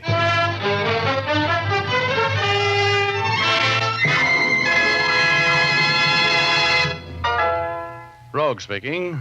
Well, I was suffering one of my regular attacks of rigor indolence last year when I decided to commune with nature in a gentle sort of a way. So I made a reservation at the L7 Dude Ranch out in the desert. The afternoon I arrived at the ranch, I was lolling around the swimming pool, exposing my epidermis to the sun and admiring the scenery, when part of the scenery walked up and took a poke at another part of the scenery over some of the most beautiful scenery I've ever seen in or out of a white satin bathing suit. The poker was a paunchy 45, the pokey a very slick 30. And the cause of it all was a lovely, lovely 25, blonde and definitely feminine. I stayed out of it. I've told you for the last time, Harding, I want you to stay away from my wife. Brian, please, you've been drinking. This is no place to settle your quarrel with Tom. I'm just as sick of you as you are of me, Mills, and so's Ann. You're no good to anybody. Tom, don't. Not here. Tom. If you don't stay away from my wife, I'll kill you, Oh, Harding. please. Come on, Brian. Let's get out of here, please. Tom, I'll see you later. It's the last time I'm going to warn you, Harding. If you don't stay away from me now... shut up. You're drunk again. Talking that sort. You're not going to kill anybody. I'll see you later, Ann. Come on, Brian. Let's go now. Would you mind talking to me? I'm a little embarrassed. Oh, hello. Why don't you just look the other way? That's what I'm doing. Maybe it's because I want to see Tom Harding get what's coming to him. You don't like Mr. Harding? Well, no. He considers himself the world's most attractive man. Well, that's silly. I'm the world's most attractive man. How nice. I'm the world's most attractive woman. Well, what a couple we'd make. You like to know my name? I know you. You're Richard Rogue. Been reading my mail. No, but you're a very famous person. I've seen your picture in the paper lots of times. Society page, of course. Was it? I don't remember. Well, that's thoughtful of you. What's your name? Lucia Logan. Should I know it? Not unless you're looking for a secretary. That's what I am. Like to ride? Love it. Some of my best friends are horses. You're lucky. Some of my best friends are skunks. Want to go for an early morning ride with me tomorrow? Tomorrow we greet the dawn on horseback and, Yeah? I'll wear a coat to keep me warm, Richard.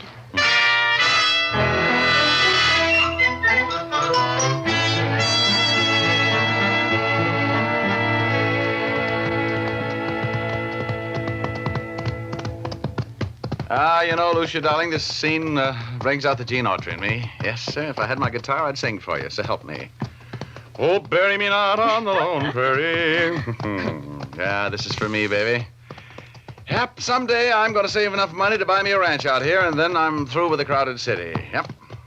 Me for the wide open spaces, with my dogs and my horses And a pretty little partner to cook and sew. and milk the cows and throw down the hay into the horses' stalls. I'm not listening anymore. Oh? What's ever happened to the pioneer woman? Richard, look. Where? Over there, where I'm pointing. There's a man lying there. Huh? Yeah. Come on. He's hurt. Must have been thrown from his horse or something. Yeah. I can't hang on, Richard. Well, take it easy then. Whoa, boy. Whoa, whoa. Settle down. Whoa, whoa.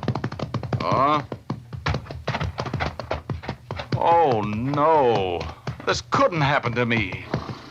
Who is it, Richard? It's Tom Harding, baby. Stay on your horse. Is he unconscious? No. He's been shot. He's dead.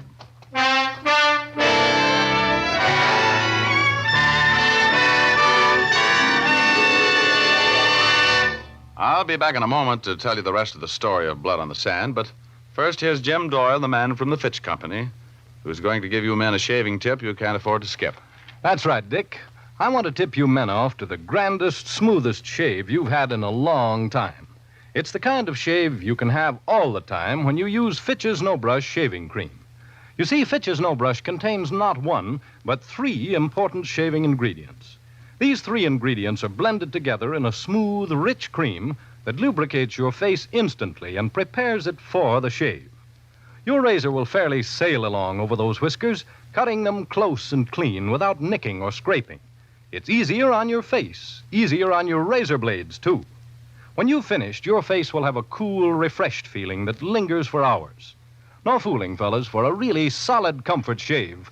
Switch to Fitch. Men who say there's nothing like lather to give a smooth, swell shave will find Fitch's brush cream is tops. It gives a rich lather that stays moist longer, rinses off easier. Next time, make it Fitch's shave cream, either brush or no brush type. 2 handy, economical sizes, 25 and 50 cents. And now here's Dick Powell again as Private Detective Richard Rogue.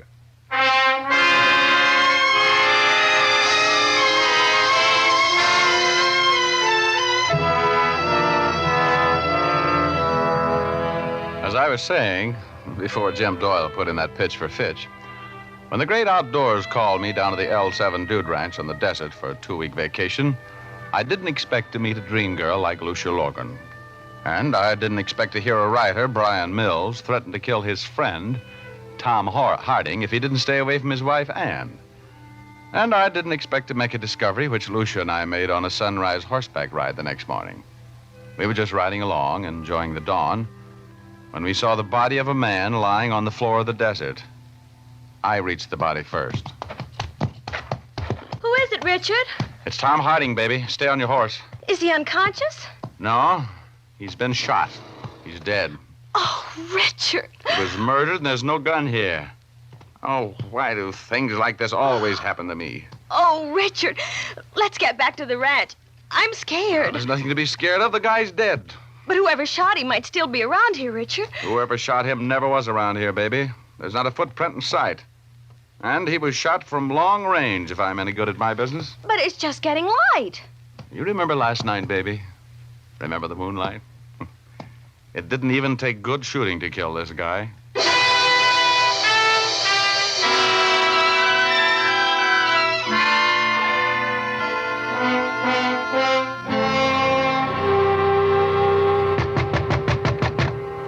Come in. Hello, Rogue. Oh, hi. You're Sheriff Kane, I take it from the badge. That's right. I just got back from looking at that body you found for me this morning. Yeah? He was shot with a .32-20 rifle, a deer gun. No kidding. Wow. Have you figured out where the killer was when he did the shooting? My boys are checking. You, going to help me out on this case, Rogue? I'm on a vacation. Well, I can use any help you want to give me. I'll swear you in as a deputy. No, thanks, Kane. Believe me, I want no part of it. I'm up here for a rest, and I'm going to have it. Well, let me know if you change your mind. I sure will. Oh, by the way, any ideas on who would want to kill Harding? Well, I just got here yesterday afternoon. I don't know anything about the guy. But you heard his life threatened yesterday at the swimming pool, didn't you? Oh, you know about that, huh? Mm-hmm. I just wanted to know how much you weren't going to cooperate, Rogue. Well, I knew somebody would tell you. Now, just leave me out of it, Kane. I pass. Well, sorry. I'll see you later, Rogue.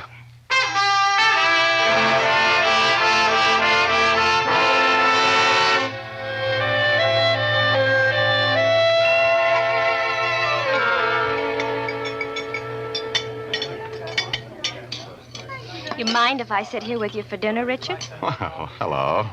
I've been looking for you, Luscious Lucia. Have a chair. You've been avoiding me. I've been avoiding everybody. I'm on a vacation.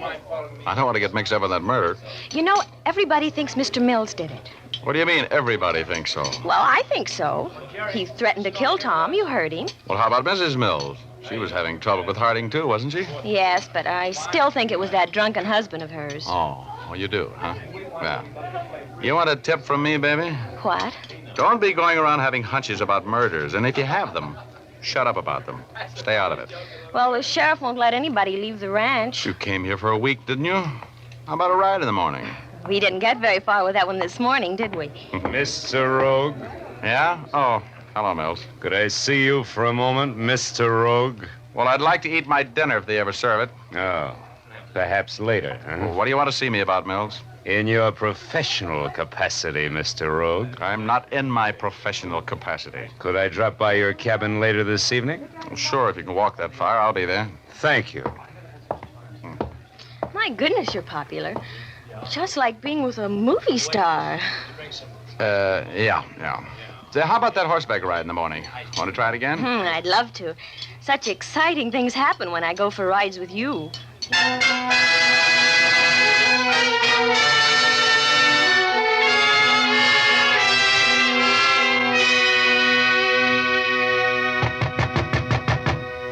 Come in. Oh, hello, Mills. Come in. My wife is with me, Rogue. Huh? Oh. How do you do, Mrs. Mills? Hello. Oh, wait a minute. I'll get these bottles off the chair and we can all sit down. These cabins weren't built for entertaining large parties, were they? No, they weren't. Oh. Well, now that we're all comfortable, Mills, what do you want to see me about? And the answer is no. Please, Mr. Rogue, you don't even know what Brian was going to say. You want me to get mixed up with the murder of Tom Harding, right? Yes, I do, Rogue. And I'm willing to pay you well for your time. I'm not interested. You see, this is the first vacation I've taken for about 4 Rogue, years. I'm being persecuted. That hick sheriff, he's been hounding me. Sheriff Kane seems to be a pretty astute officer.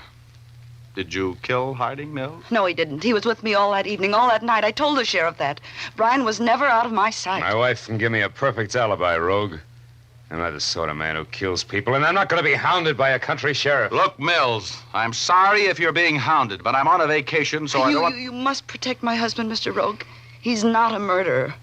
The sheriff suspects him because He and Harding had words yesterday. I heard the words. One of them was kill. You threatened to kill Harding, didn't you, Mills? He was annoying my wife. Why, nobody would have ever heard of him if it hadn't been for me. A writer. Couldn't even write home for money. Harding was a horrible pest, Mr. Rogue. He wouldn't let me alone. Yeah, so I've heard. So, just what was the relationship between the two of you and Tom Harding? He and I have been collaborating on plays for years. He was engaged to Anne when I married her a year ago. Since then, he's been giving us nothing but trouble. I never loved him, but I couldn't convince him of that. And I know one thing. My husband didn't kill him. I'll give you $500 to work on this case for me, Rogue. What do you expect me to do? Find the real murderer. Protect me. Convince that stupid sheriff I couldn't have killed Harding. All right, give me the 500. You got it with you? Yeah, I got it with me. Okay, now here's what I'll do. I'll try to locate the real murderer, whether it's you or whoever it is. And when I find him, I'll turn him over to the sheriff. Understand? Yes. But, Rogue, I didn't kill Tom Harding.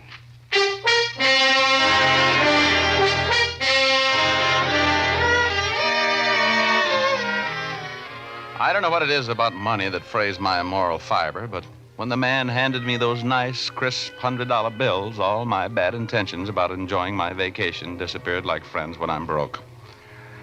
After Brian Mills and his glamorous wife left, I smoked a cigarette and turned in. I was going riding at dawn. And when I got to the stables next morning, Lucia wasn't there yet, but Mrs. Mills was. She was wearing a riding habit to which no horse nor man would ever say nay, and of all things, a pair of pigskin play shoes. Oh, very fetching and very peculiar. Oh, hello, Mr. Rogue. You off for a morning ride? Yes, I mentioned it last night. Remember? Did you? Oh, I guess you did. I was so upset about Brian's trouble with the sheriff. You are going to help him, aren't you, Mr. Rogue? He's such a sweetheart, and scandal would ruin him. Sure. Well, I took his money. I'm going to do what I can for him. Oh, I hope it's taught him a lesson. He has a terrible temper when he's drinking. He should never have caused that scene at the pool. You were the cause of that scene. What did Tom Harding have on you? Nothing. We used to be good friends, that's all. Oh, I see. You're not telling all you know, are you, Mrs. Mills? Mr. Rogue, I want you to promise me something. I'll listen. You said last night that if you found incriminating evidence on my husband, you'd turn it over to the authorities. Yeah, sure I will. Please, Mr. Rogue, I have some money of my own. I want you to promise me that you'll tell me first if you find anything which makes you suspicious of Brian. Hey, I don't get it. I thought he had an ironclad alibi. He has. And besides, Brian couldn't kill anybody. I want to do everything I can to protect him from worry and persecution. Look, I know how you feel, Mrs. Mills. If your husband isn't guilty, don't worry. We'll keep him out of it. Hi, Richard. Oh, hello there, beautiful. You know Mrs. Mills? We've met. Hello. Our horses are all ready. I've been out helping to saddle them. Okay, let's go.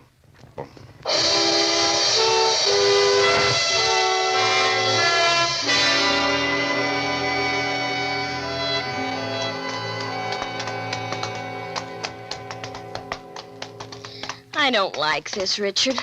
Climbing mountains on horseback. What do you think of Mrs. Mills? I don't.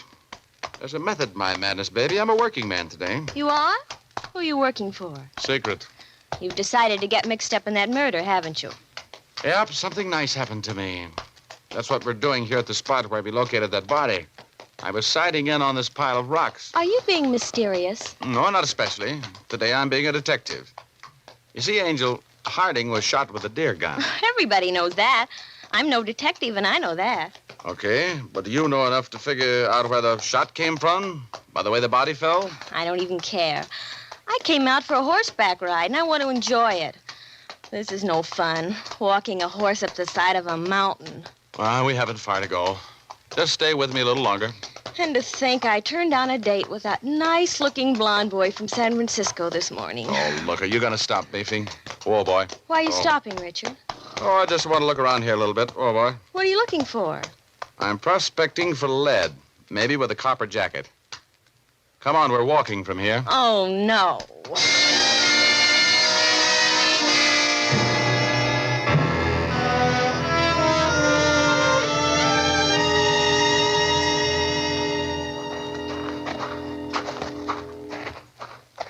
Come on, I want to take a look behind that big rock up there. I'm going to be so stiff, I won't be able to dance tonight. Good. We'll set them all out someplace near the punch bowl. Oh, no. I'm going to be with that blonde boy from San Francisco. And if you so much as ask me for a dance, I will... What's the matter? Look. Look there on the ground behind that boulder. Where? Oh, those little copper things. They're shells, aren't they? They certainly are. 3 empty shells. 32 20s. Look out, don't touch them. I want them for fingerprints. Do you think they're the shells that killed Tom Harding? I'm willing to bet they are, baby. I think we just put the finger on a murderer. Richard? Yeah? Look down there. Where? Way over there on that next peak. The sun's flashing on something. Oh, yeah, I see it. Somebody is looking us over with a pair of field glasses, I think. Probably the murderer. He wouldn't like to see us looking around up here. What are you putting in your pocket? Another little souvenir, see? Oh. Get on, baby. Get on. That was a rifle bullet. Get on here behind this rock.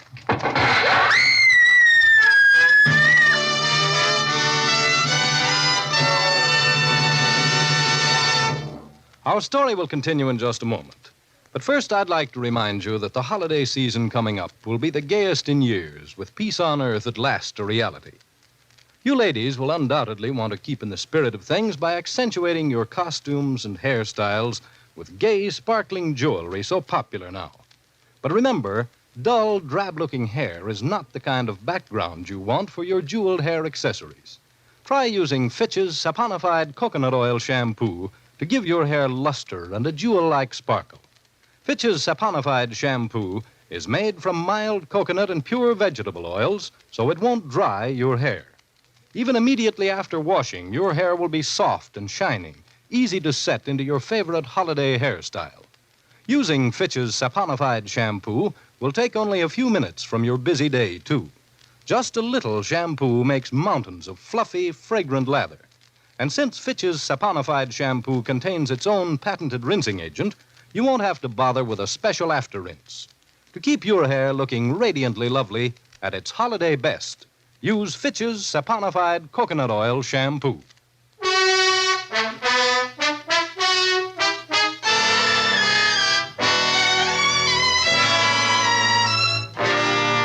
And now we return to Rogue's Gallery with Dick Powell as Private Detective Richard Rogue. My thoughts were as bitter as a quinine sandwich as I ducked down behind that boulder and listened to the bullets sing.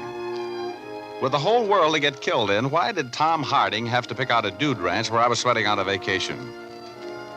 I reached into my pocket where I'd put the empty rifle bullets. The killer had fired at Harding, and they were there.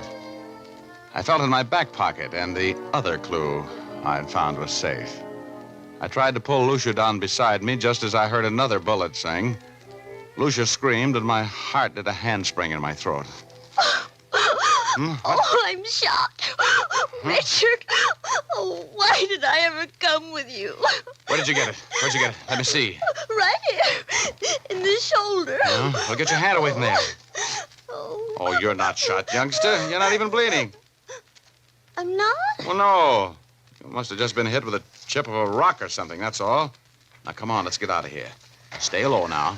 I'll go first. Oh, if I ever get back to that ranch alive, Richard Rogue, and if you ever speak to me again. Oh, take it easy, baby. This will be something to tell our grandchildren about. Our grandchildren? Richard Rogue, I never want to see you again.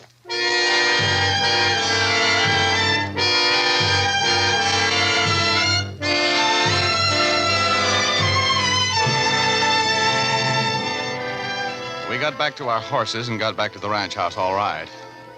I made Lucia promise not to say a word to anybody until I had a chance to think this thing out. She promised. She would have promised anything to get rid of me. I went to my cabin to look over the stuff I'd found up there behind that boulder, and as I opened the door to my cabin...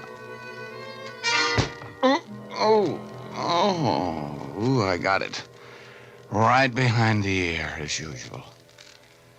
I watched the stars go by for a while, and finally I grabbed on the tail of a comet and didn't let go until I was within dumping distance of cloud number 8. And there he was. My alter enemy, Ugor. right, Rogie? Yeah. Oh, what happened? Somebody wanted to know what you found up there on that mountain. You should have stuck to your vacation, Rogie. Well, whoever it was, I'm going to have them over a barrel in a few minutes. Oh, I got to get back there. Help me. Oh, you better rest a while. I can't. So long, Midget.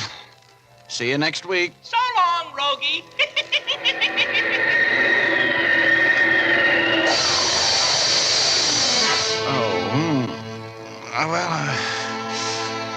I came to and felt my head. It was really caved in. Whoever hit me used a piece of firewood. I looked in my pants pocket. The handkerchief I'd wrapped the empty cartridges in was gone. I grabbed at my back pocket, and it was there. That other little clue I'd picked up there behind that boulder. I staggered to my feet, and I headed for the main ranch house. I saw the sheriff's car outside. I wanted to talk with him. Rogue! Hey, what's the matter? What's happened to you, man? Oh, nothing much. Somebody just battered my brains out, that's all. Oh. Yeah, I want to talk with you, though. Come on. Sure. Well, I've been working on that murder for you. Oh, swell. Yeah, I was hired by one of the suspects. Not Mills. Yeah, that's the guy. Oh, he's guilty as the devil, Rogue. How do you figure? Motive. He had a double-barreled one. First, Harding had been making up to his wife. Second, Harding and Mills had drawn up partnership papers, providing that if either one of them died, the other would be sole owner of anything they were working on. Yeah? Sure. I've been checking on them through the L.A. police. They've got a play that every picture company is bidding for and every Broadway producer is interested in, a gold mine. Well, now that Harding's dead, the play is the sole property of Mills. Those two motives good enough for you? Well, how about his alibi? His wife said he was never out of her sight. If that's true, he couldn't possibly have killed Harding. Well, I got a call from his wife telling me to meet her at their cabin at noon. That's going to be the end of that alibi, I think. She sounded nervous and scared. I'm going over there now. Going with me? Sure. Yeah, I'll go. Oh, I found the place where the killer waited for Harding to keep his date to be killed. Oh, you did, huh? Yeah, and I also found the casings from the bullets that killed him. Well, where are they? Any fingerprints? Somebody just knocked my brains out and took them from me. Oh, how long ago? Oh, it must have been a half an hour. That's what you get for not cooperating with me, Rogue. You've cost me... Hey, that came from the Mills cabin. Come on. Right with you. Drop that gun, Mrs. Mills. I killed him. I killed my husband. Yeah, you sure have. Hey, what happened? He had that rifle. He was going to kill me. Why was he going to kill you? Lock the door, Kane. Huh? Oh, yeah. Now, look, Mrs. Mills. You'll have to get a hold of yourself. Why was your husband going to kill you? Because I knew I was going to tell the sheriff he wasn't with me last night. He was drinking. He took that rifle and left before Tom Harding was killed. I told him I couldn't go on lying. Oh, that's why you sent for me. You were going to break his alibi. Yes. He killed Tom. He was boasting about it to me. Oh, poor Brian. I loved him, but I couldn't. Is that rifle there, 32-20, Sheriff? Mm-hmm. It's the murder gun, all right. Well, looks like this case is all wrapped up, Rogue. I'm sorry, Mrs. Mills. Now, look, Sheriff, this case is all wrapped up, all right, but not the way you think. Mills never killed anybody. Why, what do you mean? I mean, Mrs. Mills missed something when she beat my brains out and shook me down for those cartridges a while ago. I don't know what you're talking about. Hey, you'd better have something to back that up, Rogue. If I haven't, I'll take the rap. Look, Kane, you see those fancy ladies' cowboy boots over there in the corner? Yeah? Get away from them. I got her. Bring those boots over here, Kane. Let go of me. Okay, Rogue. How about letting me in on it? Well, half the heel's gone off the left boot, isn't it? Yeah? Let go of me. If you don't stand still, Mrs. Mills, I'm going to slug you. I've got that broken boot heel right here in my pocket, Kane, and I had a witness when I found it this afternoon. Up there behind that boulder where Mrs. Mills here waited for Tom Harding to keep his date with her and a couple of slugs from a 32-20.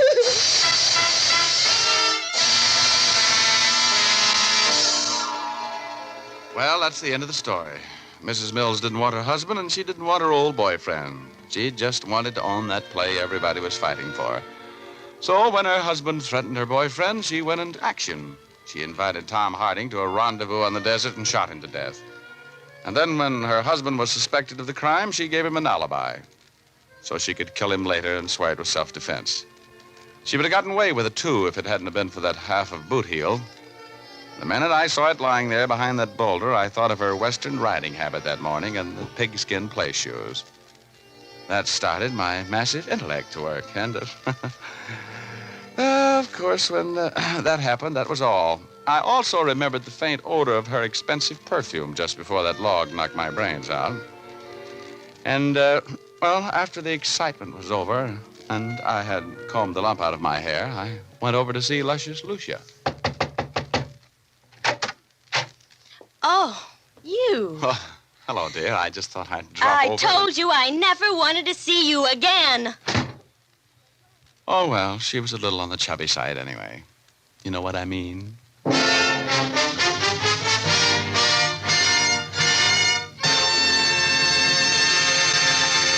This is Dick Powell again, ladies and gentlemen. Believe me, Richard Rogue is the only man who ever made money on a dude ranch vacation. We hope you enjoyed our story. Ray Buffum wrote it, Leith Stevens composed and conducted the music, and Dee Engelbach produced and directed. Don't forget now, we all have got a date next Thursday night. We're going to do a little story about murder, arson, and a lovely lady. We call it Fortune and Furs. So make a date with us, will you? Thanks for listening, and good night, all. Now here's Jim Doyle. Don't forget to tune in again next Thursday, same time. Oh, and by the way, be sure to see Dick Powell in his newest RKO picture, Cornered, at your local theater soon. And as I was saying, don't forget to tune in again next Thursday, same time, same station, when you will again hear Dick Powell as Richard Rogue in Rogue's Gallery.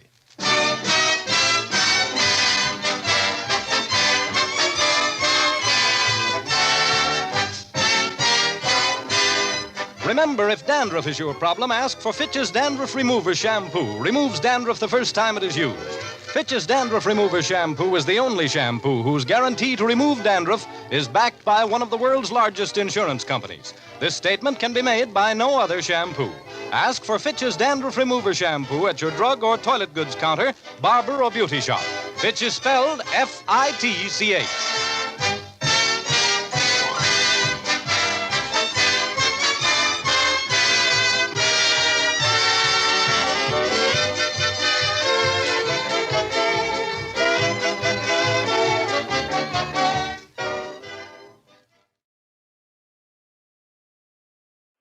Inner Sanctum Mystery, brought to you by the makers of Cottage Hill.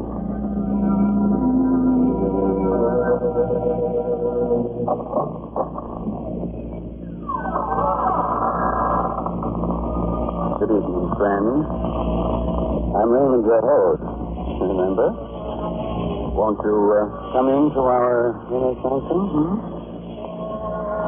Oh, it's very gratifying that you have the courage to come back. I was afraid our story last week might have been too much for you.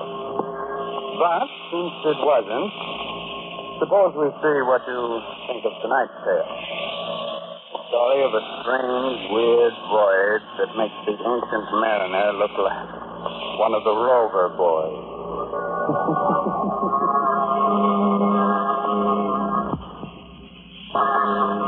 Inner Sanctum Mysteries tonight bring you The Death Ship, featuring an all-star cast of radio favorites in an original radio drama by Robert Newman.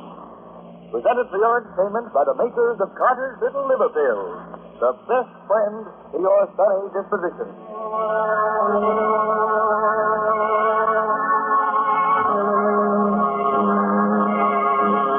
Now, wait. A question before we begin. Do you really know anything about the sea? The sea that covers 2/3 of the Earth's surface. It's a place of storms and sudden death. A place where anything can happen, and usually does, aboard the Death Ship. The Caribbean. Vast blue home of the Gulf Stream and the mysterious Sargasso Wild. Somewhere near its center, heading north, an open boat. In it, their eyes red-rimmed, their faces raw and cracked, are 5 men.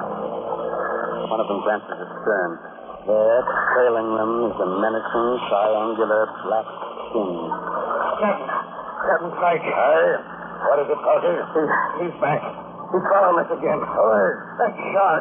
The same one that picked us up right after the wreck. How do you know it's the same one? Because I do, and I don't like it. You know what it means. He smashed death. You keep on following us and do. I'll hold the torch, Captain. You can't get him. What's the thing? I tried 3 times already. Please, Captain. Well, give me your gun and let me try. Okay. Hold the tiller. Did you get him? Never even flinched. Maybe he'll go away when Josh dies. That's what he's waiting for. Yes, he's going to die. With all his ribs stove in? Okay. He's drinking eat it all the time. Besides, look. He's opening his eyes. Water. He asked him for water. I heard him. Haven't you going to give him any? Don't be a fool, Ben. You know he's dying. Water won't save him. There's hardly enough for the rest of us. He's entitled to his share, sir. He can have my ration besides. Mine, too. Well, for my money, you're crazy, but... All right, Corky, force him out. Hurry, double cup. Okay, Captain. I think you're not too, Benson. But here you go. Thanks. Here you are, Josh. There you are. Now drink this. Water. Good. Where am I? What happened? Don't you remember, Josh? The Mary Kay, that storm last night. We ran into a reef off Skeleton Key. Found it. All hands were lost except us. Some gear fell on you and you got kind of hurt. Skeleton Key? I remember. My ticket and we... Captain Pike told me we were clear of the reef. The thing got caught. I did. And then we... You know, Captain Pike, you wanted to wreck the ship. What? You're crazy. You did. Piled her up for your insurance, and Corporal was in it with you. You had the launch. Before we even struck. Well, if that's true, then what are we doing here in a whaleboat without any food and hardly any water? Just sealed over after something. You couldn't get the launch clear. You murdered down the whole ship's company. And then I'm dying too. Well, I'm putting a curse on you. On both of you. A curse that'll follow you until...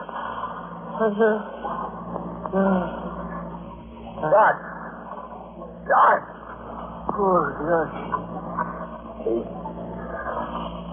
dead. Okay. Heave him over the side. What? We can't do that, Captain. That's shot. What do you want to do? Keep him here? I said heave him over. Listen, Captain. He was my pal. We shipped together for years. You bloody fool. Look over there. You see that black cloud? There's a squall coming. What chance do you think we'll have of living through it unless we light the ship? He's right, man. It is a squall, and there's... Hey, look. Look, they're running ahead of it. A sail, a ship. A ship. You're right. It is a ship. The ship coming this way. We're saved. We're saved. Signal to him, Benson. Wave to him. Ahoy there! Ahoy! Wait a minute. Before they get here, let's get something straight. What Josh said about me wrecking the Mary Kay. He was out of his head, see? Out of his head? Delirious. If you don't think so, well, I just as soon they found 3 dead men here as one. You mean it? What do you say to that? He don't know. He was just thinking there was something funny about that ship. Funny? Funny how? Look at the way she's luffing, falling off. Right, that's so. But there was no one at the helm. But there is. You can see him. But can you see anyone else? Any crew? Listen, getting aboard her is our one chance. Put out those oars and start rowing. Aye, aye. Come on. Let's go.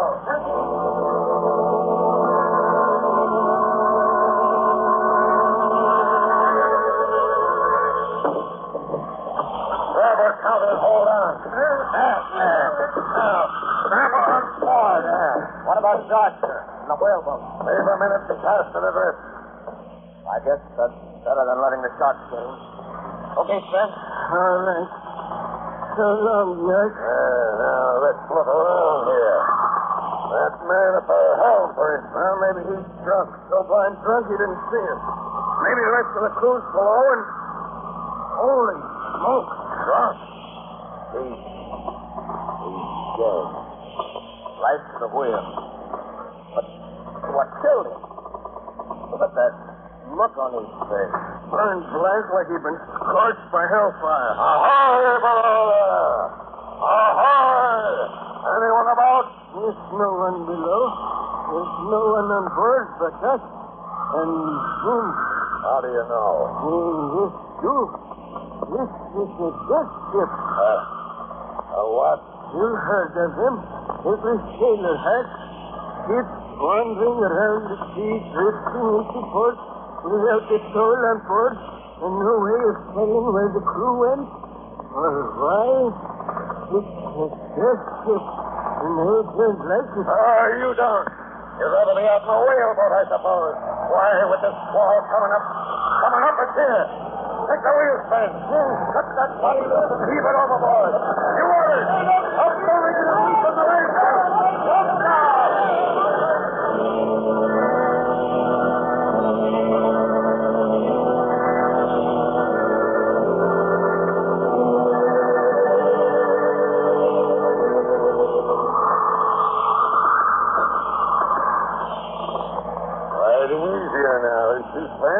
Yes, sir. Yes, sir. Yes, in time. Well, keep her she goes, due north and for the wind. Yes, sir. But it's getting pretty dark. I can't hardly see the compass anymore. I'll light the binnacle for you. There we are. So we got a ship under us again. Good ship, too, from the feel of her. And just in time. We just swamped shore on the whaleboat. Piece of luck, all right. Maybe so. But I told you, Agent Blakey, they'd still like to know what happened to the crew and what killed the man we found at the wheel here. Well, as soon as Parky and Benson get back, we'll take a look below. I'll have you off on deck, sir. Okay, Benson. Now, let's see if we can't get to the bottom of this. Take a look below deck, you mean? Aye. You stay at the wheel, Spence. You others, follow me. Aye, sir. Due north.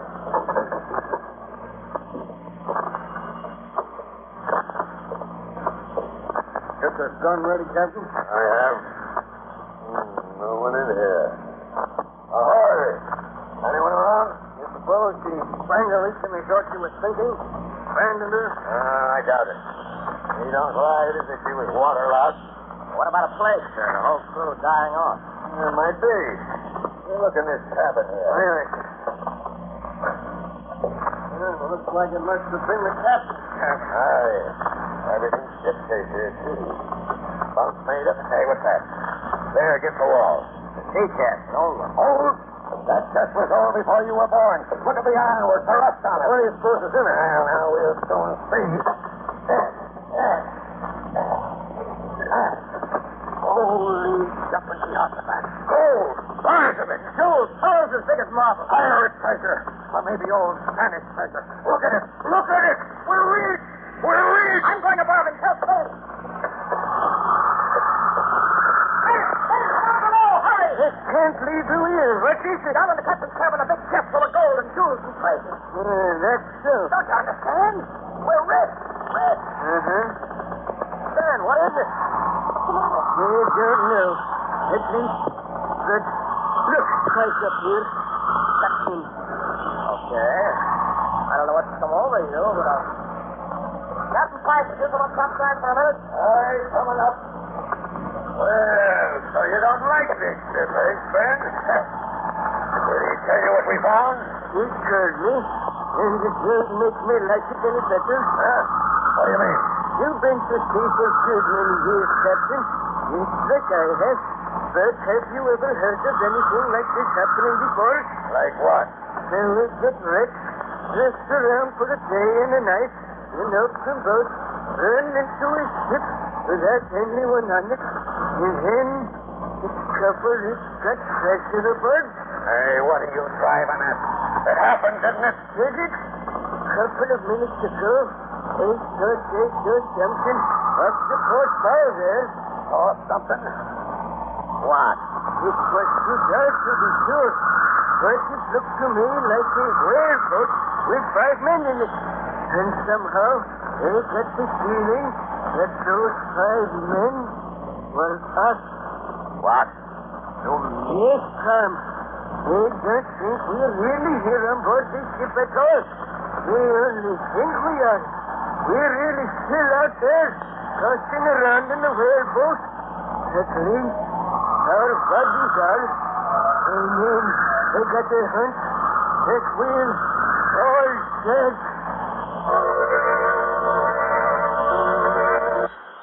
Buy Carter's Little Liver Pills. They do the work of calomel but have no calomel in them, for they are simple pills made of vegetable drugs. They wake up the flow of one of our most vital digestive juices. When this vital juice flows at the rate of 2 pints a day, it helps to digest our food and brings back the glorious feeling that goes with regularity. Then most folks feel like happy days are here again. But be sure you get the genuine Carter's Little Liver Pills.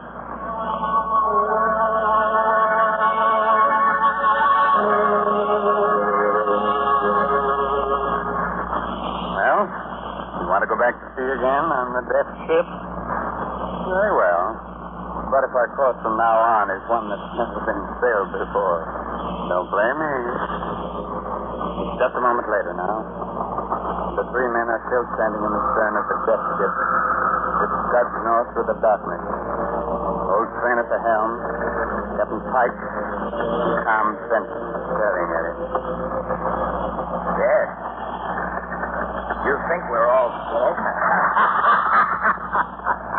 Wait till I tell this to Corker. Tell him to stop figuring out how much that treasure's worth because he'll never spend it. Because we're all ghosts. Fred, why don't you go below and lie down for a while? I'll take the wheel. You think you're crazy. All right. It takes us days until I can think about this whole business. It just don't make no sense. Like what? We still don't know why this ship was abandoned, what happened to the crew doing, and we don't know what killed the man we found last to the wheel. Well, no, we don't. Captain Pike, just come soon. The logbook. Hey? Wouldn't that make it all something? You're right. Finding that treasure got me so head up I never thought of that. Now we'll go down and read it right now. Oh, sure you don't want Benson to take the wheel, Ben? No, Captain. I'll finish up this trick. You can take over at this place. Okay. Come on, Benson. All right. Go look for the logbook and see if They think I'm crazy, eh? Well, we'll see.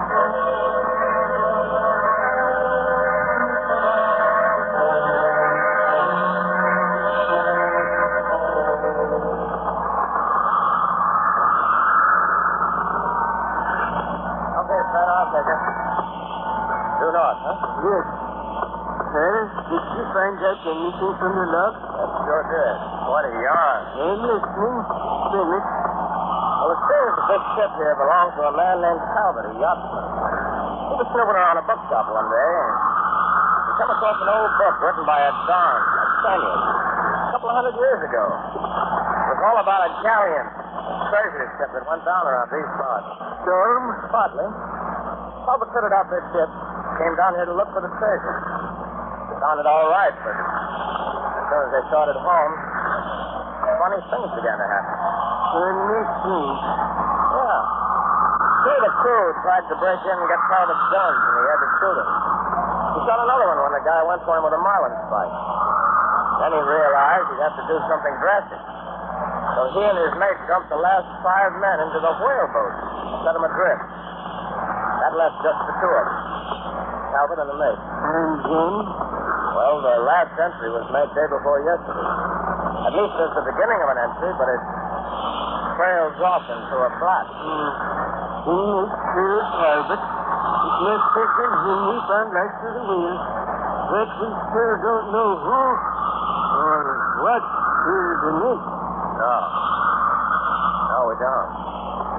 Hey, listen, Ben. Do you really think there's anything to this curse business? Gold is always a curse, Tom. You know what I would do if I could, Tom? I would take that chest and twist it right over the side. You would, eh? Over my dead body. Oh, hello, Captain Pike. I didn't see you coming. That gold's gonna make me a rich man. Well, make you a rich man? Well, all of us, Ben, all of us. That is, as soon as we get home. Yes, sir. Cruising right along, ain't she? Well, I think she could stand some more sail. Okay, come on up here. All right, Captain. Yes, sir. Let's go up. Put on more sail. I'll give you a hand with it. Up we go, Captain. More sail. Sure is full of night. At this trip, we ought to raise land by morning. Maybe. What do you mean, maybe? Hey, what was that? Sounded like Corky. Captain Pike, was that Corky? Aye, it was. This is putting on the rat line. Went over the side. This is footing. Aye. Too much rum, I guess. Well, put her about. See if we can't pick him up. Hold your course. We'll never be able to find them at night. Hold your course, I said. I'm going below. Corky. Overboard. Had been drinking, but... That wasn't why he fell. Did you see the butt of Pike's gun? There was blood on it. He slugged him. Slugged him? You mean killed him? Pike? Is there anything to be surprised at?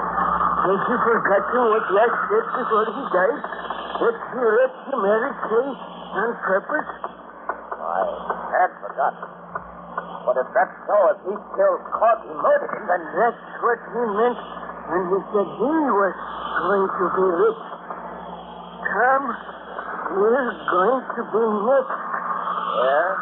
The heck we are. Hold the wheel while I get a marlinspike. Then when he comes back on deck, I'll jump him. You know what that is, Count Benson? Mutiny, you murdered. There we are, Benson. I ought to kill both of you for what you're doing. Conspiring against me. But I ain't going to make the same mistake Talbot made, Sid. One man can't handle this ship, but two can. Oh. You killed Ben, you... That's how are you, Benson? Yeah, I killed him. He was old, not as strong as you.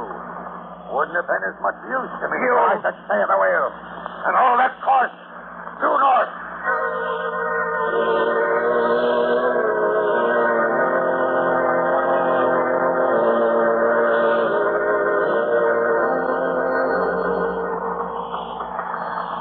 Getting tired, Benson?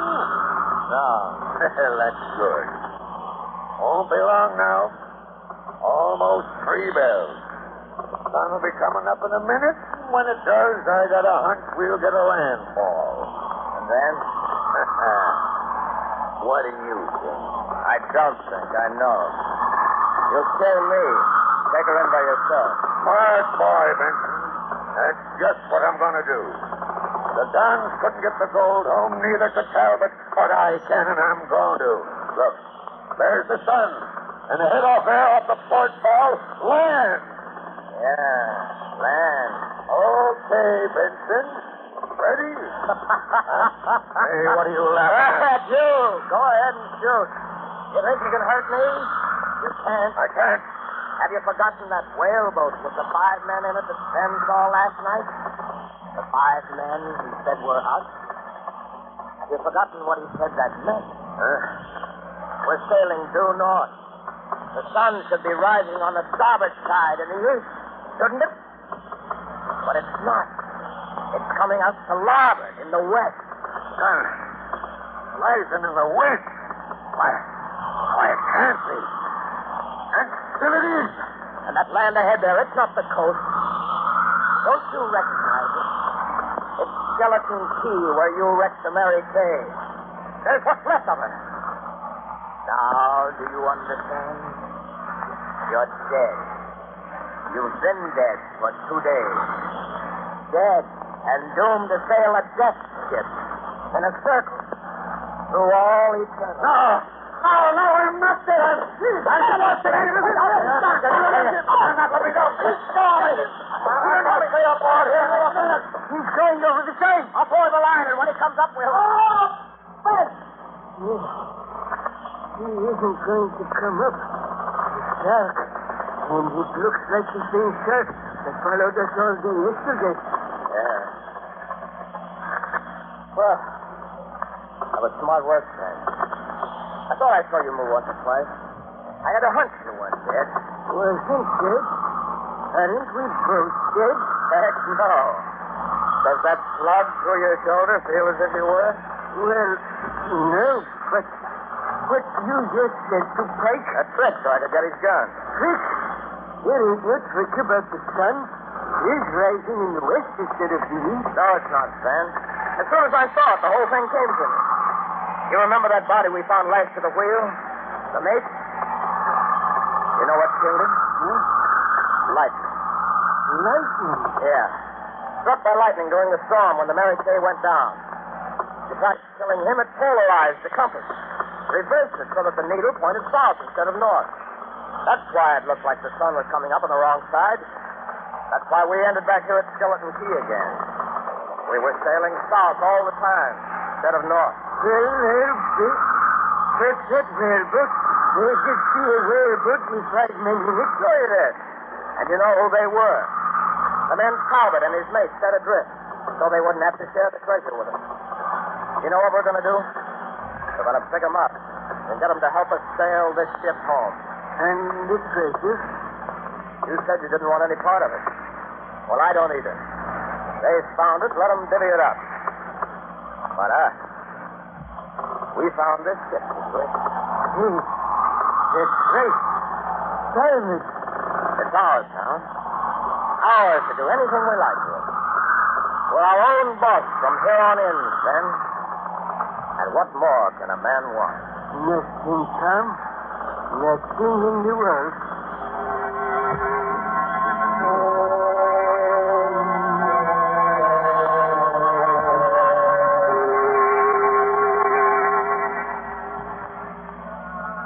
And that was the story of the Death Ship.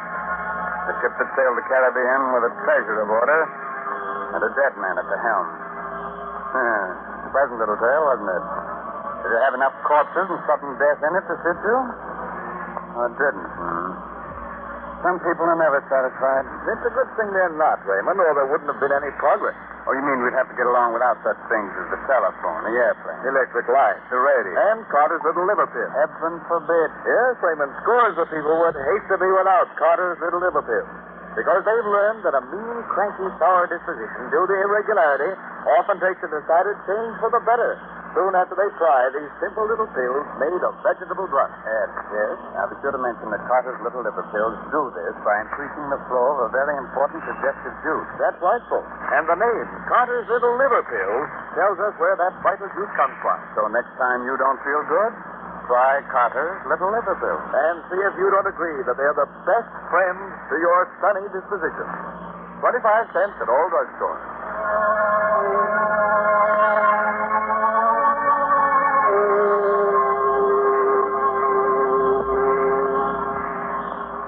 This is Raymond again, your host, getting ready to close that door to the inner sanctum and say goodnight until next week, when our guest will once again be Paul Lucas.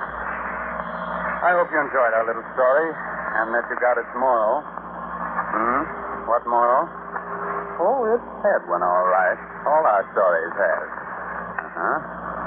Dead men tell no tales, except on the inner sanctum. So, next Sunday night, to overcome the hot weather, invite your friends in for a chilling evening and listen to Inner Sanctum Mystery. However, if you just can't wait till the coming Sunday for our next one, satisfy your craving for a good murder story by reading this month's Inner Sanctum Mystery novel, I'll Eat You Last, by H.C. Brendan. Good night. Sweet dreams.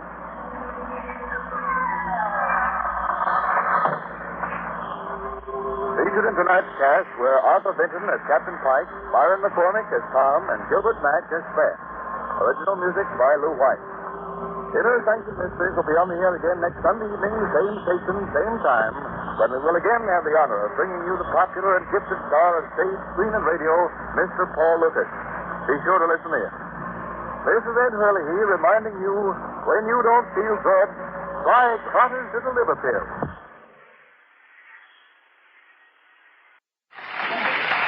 You know, everybody's working at top speed these days. The times demand the best we've got. And the best, when it comes to coffee, is measured in terms of flavor.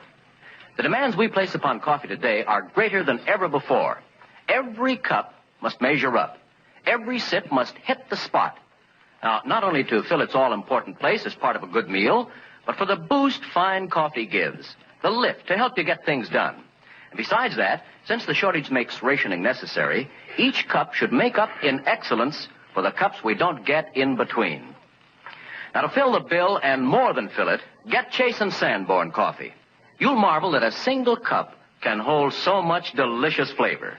The secret is that Chase and Sanborn is more than one coffee. It's the finer ones blended.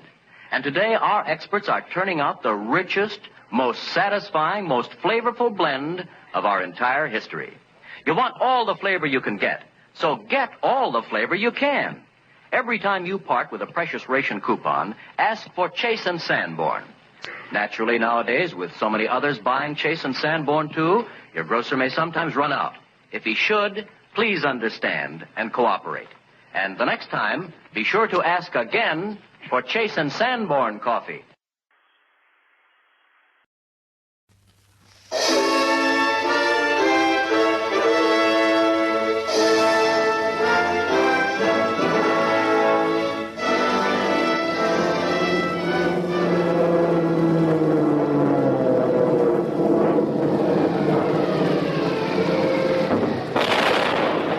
To the men, living and dead, who did these things, we dedicate this program, The Dam Busters, presented by the author himself, Paul Brickhill, dramatized by Morris West, an Australasian radio production.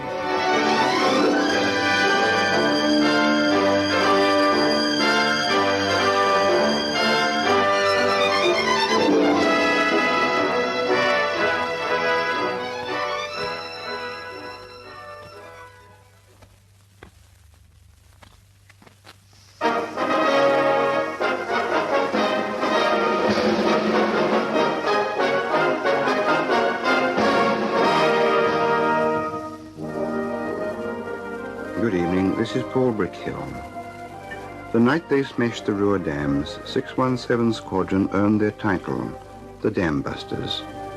It was one they were to be proud of, not only until the end of the war, but until this day.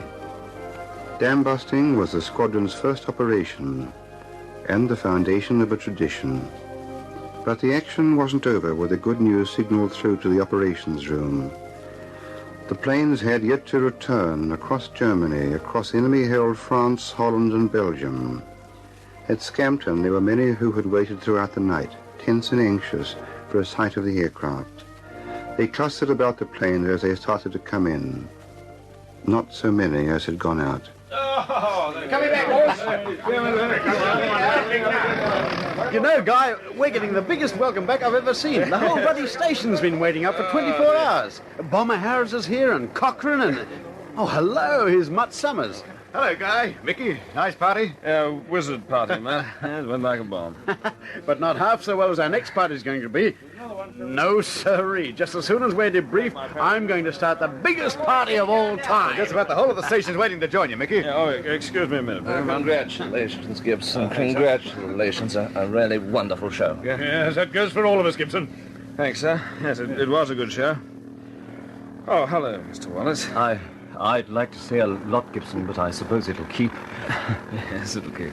What sort of a trip was it, Guy? Well, pretty dicey in spots, especially near Hulls.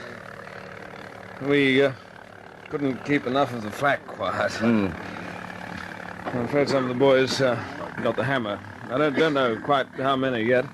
Hopgood and Maudsley for certain. Oh, by the way, you were right, Mr. Wallace. Oh? What about? You come in too fast on the run.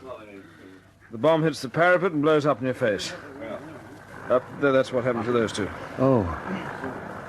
Oh, I'm sorry to hear that. But I did explain it quite clearly, didn't I? Yes, you did. Well, it was nobody's fault, just damn bad luck, that's all. Gibson, look here. Come along to the ops room, eh? Let's get the talking over. I expect you need a rest. Well, I need a drink. Here's Shannon. Hello, Shannon. Nice trip? Much nicer coming home, sir. Say, Guy, Dinky Young hit the ditch again. Oh, no. How many times he had to paddle home now? This will be the third. Someday he'll do it once too often. How long will it be before you know?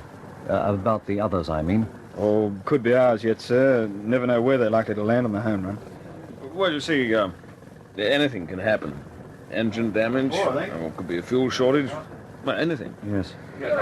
So you just put down your aircraft wherever you can find a place. Then you have to get to a phone and check back to your home station. It all takes time. Maybe quite a few hours, especially if anybody was late off in the first place. I see. Oh, well, thanks for telling me. Are you coming, Gibson? Oh, yes, coming, sir. Listen, Wallace, why don't you come into the mess and join us for beer and breakfast? No, the boys would like that. Would they? Oh, then I'd certainly like to come. I'll see you in the mess, then. Yeah.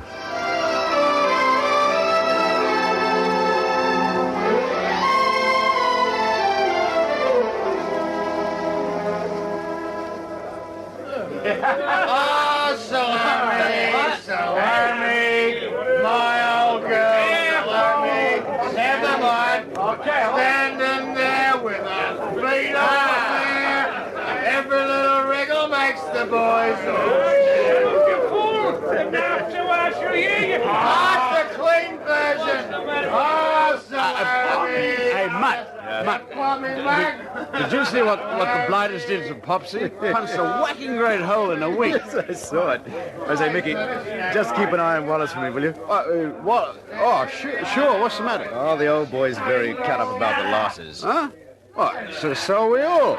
Well, there's no sense in getting cut up about it. That's the game. The ones who don't get the hammer have to pay for the drinks. That's fair enough. Well, it isn't quite like that, Mickey. The old boy feels that the whole raid was his idea and that he's personally responsible. Oh, well, look, you leave him to me, Matt.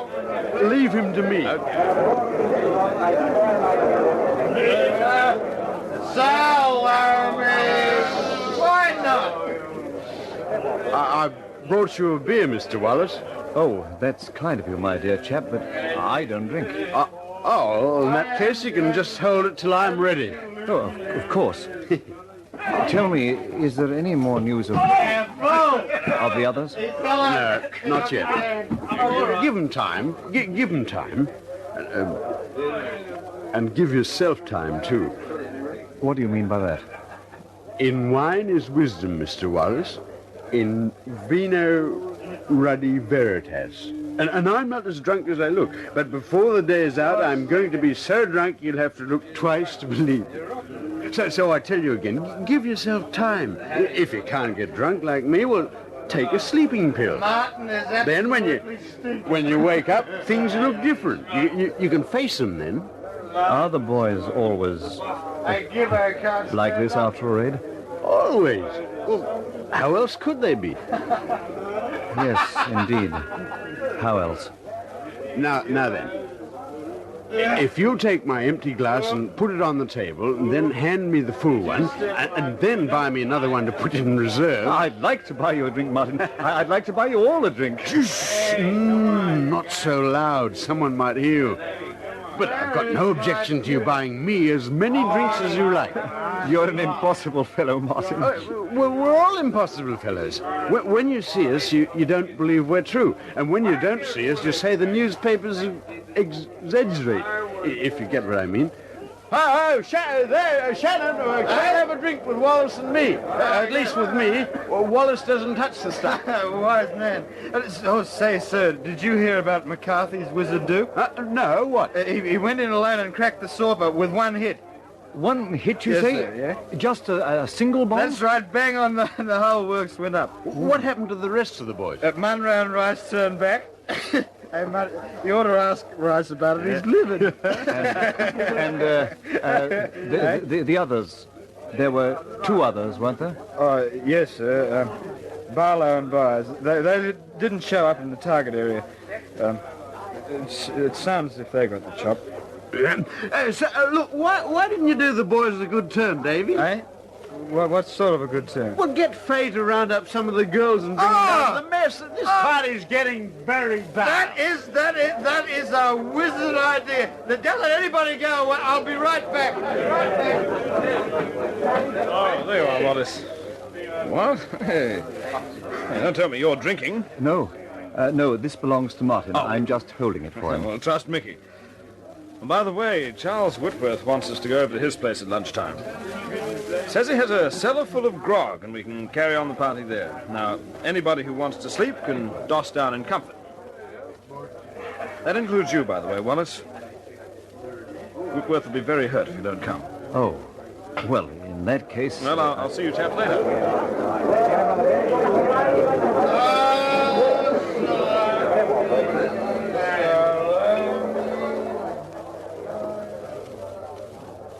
Oh, Guy. You're not running up the party, are you? Just for a while, Matt. To make arrangements about the casualty telegrams. Uh-huh. What's the tally, fella? 56. That's a lot. Yes, I know. The ruddy, awful part is that we lost most of them on the way in. Yeah. Well, the dams themselves were comparatively easy. Wallace is very cut up about it. Well, he's not used to this sort of thing. Oh, I imagine it looks pretty horrible when you're in it for the first time. You going to leave, Guy? Well, not for a couple of days. There's a certain amount of tidying up to be done. Oh, are you going over to Whitworth's party? Yeah, I suppose so.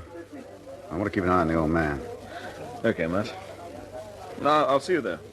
Right. You're quite a bloke, Guy. Quite a bloke. Oh, hello, Mr. Wallace. All of a sudden, I felt as though I didn't belong in there. Oh?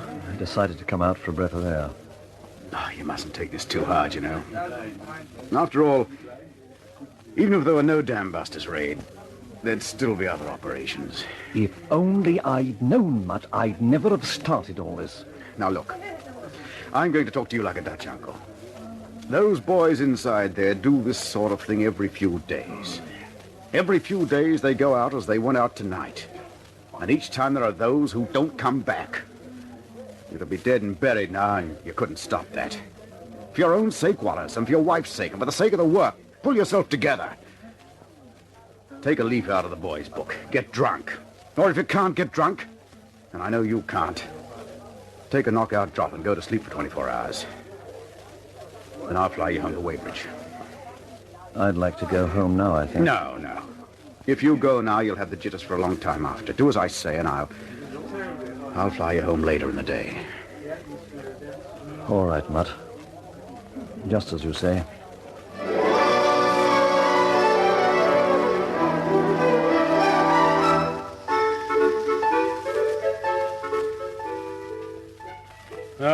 I'll leave you now, Cocky. Time I was back in London. I've given the news to the press. You'll probably have reporters and photographers swarming all over the station. What sort of facilities do we give them? Give them the works. This is one of the biggest pieces of news ever. Air Ministry instructions are splash it as widely as possible. Good. It'll be a terrific boost for morale. You're right about that, Cocky. Prime Minister's beaming, they tell me. He's talking of a royal visit and a special investiture. Yes, you thought about the details of that one? Not yet. I'll talk to you in a day or so. By the way, Cocky, what's the casualty list like? Heavy. 8 aircraft, 56 men. As you say, Cocky. Heavy. But when we get reports from the German side, I think you'll agree it was worth it.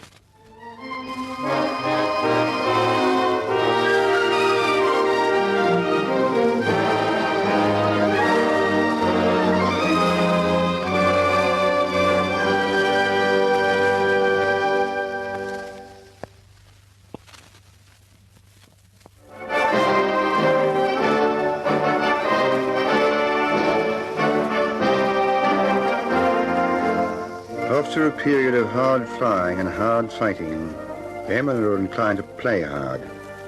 Danger has passed, prejudice have made their wounds, tension has relaxed. A session in the mess is an almost inevitable aftermath to a mission. After all, there will be another mission tomorrow, and then another. After the dam-busting raid, the session was a good one.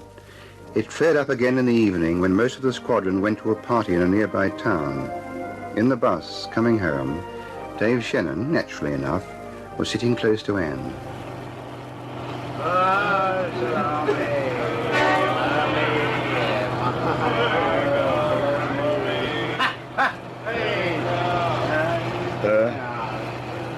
Do you know something, Anne?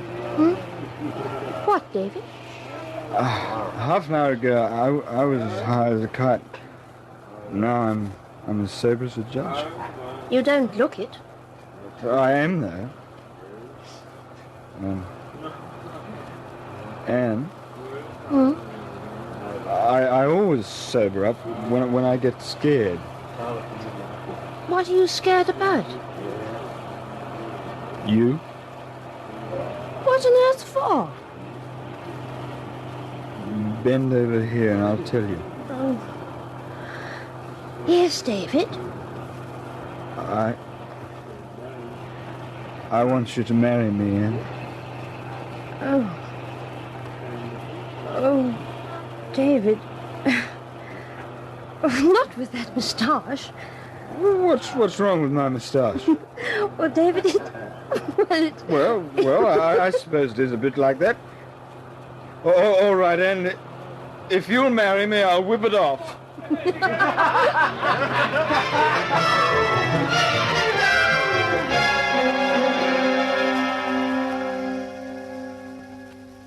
As a result of last night's barbaric raid by English bombers, Germany is faced with the dark picture of destruction.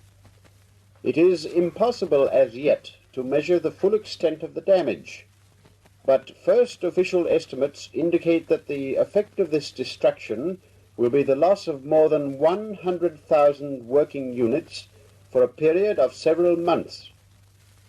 More than this, however, there has been a great loss of innocent lives and a widespread destruction of farmlands. The German people, however, remain firm in their determination to avenge this inhuman and barbaric... Well, that's it, Cocky. If Goebbels is prepared to say that much, the real thing must be far, far worse. Have we got any more information? Yes. Take a look at these. These are the first reconnaissance photographs of the flooded areas. I think so. Let me see.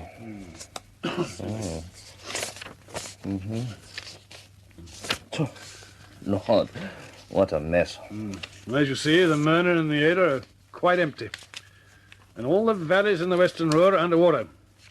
Let's check that on the map, sir. That means the coal mines on the Eder are flooded. Yes. And the Fritzlar aerodrome's underwater. Yes, that's a good thing. There are big bomb dumps and barracks there. Oh, yeah. Here. Castle. That's headed too. Waterworks and barracks and power stations. Right. They're underwater as far as Gelsenkirchen. It looks to me, Cocky, as if their industry will be completely disrupted for months to come. The links between the foundries and the finishing factories are all flooded. There's another thing. Wait a minute. Yes, I hadn't thought of. What's that? Now would be the time to step up bomber raids on the Ruhr. Any particular reason? Yes. In spite of all that water lying round there won't be any pressure in the mains to put out fires. It's a very complete picture, isn't it? Livestock and farms destroyed, industry crippled. There must have been an awful lot of civilians killed in the floods. We won't get figures on that for quite a while. Perhaps it's just as well. Hello. This is something I hadn't noticed. What's that? There's a big prisoner of war camp, slave labor, just there. Every one of those poor devils must have caught it. Yes. I better get the press boys to cover that up.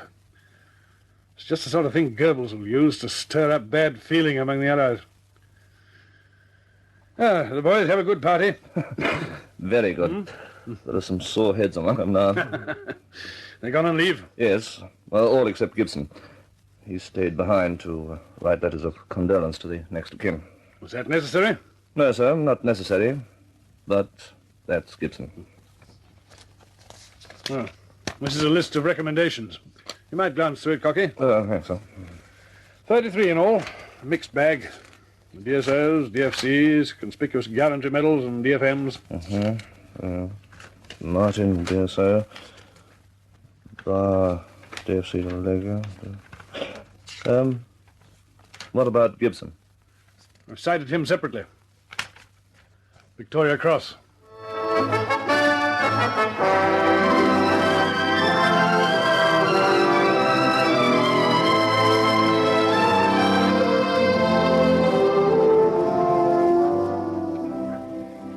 Hello, Chiefy.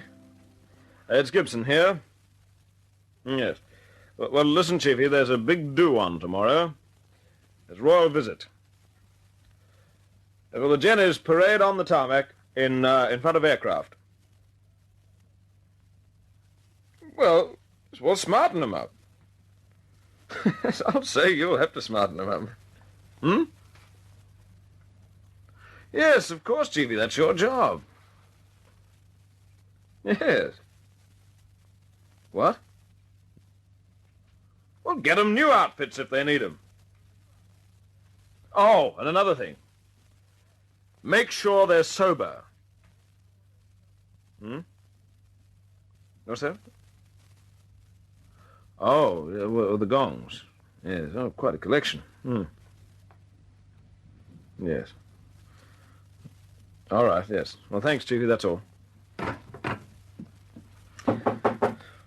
Come in. Oh, it's you, Mickey. Come in. Sit down. Incidentally, where the devil have you been? Oh, big stuff, Guy, big stuff. Australian Air Force headquarters called me to London. They wanted a story for the Australian press. I'll bet you shot him a good line. No, I didn't.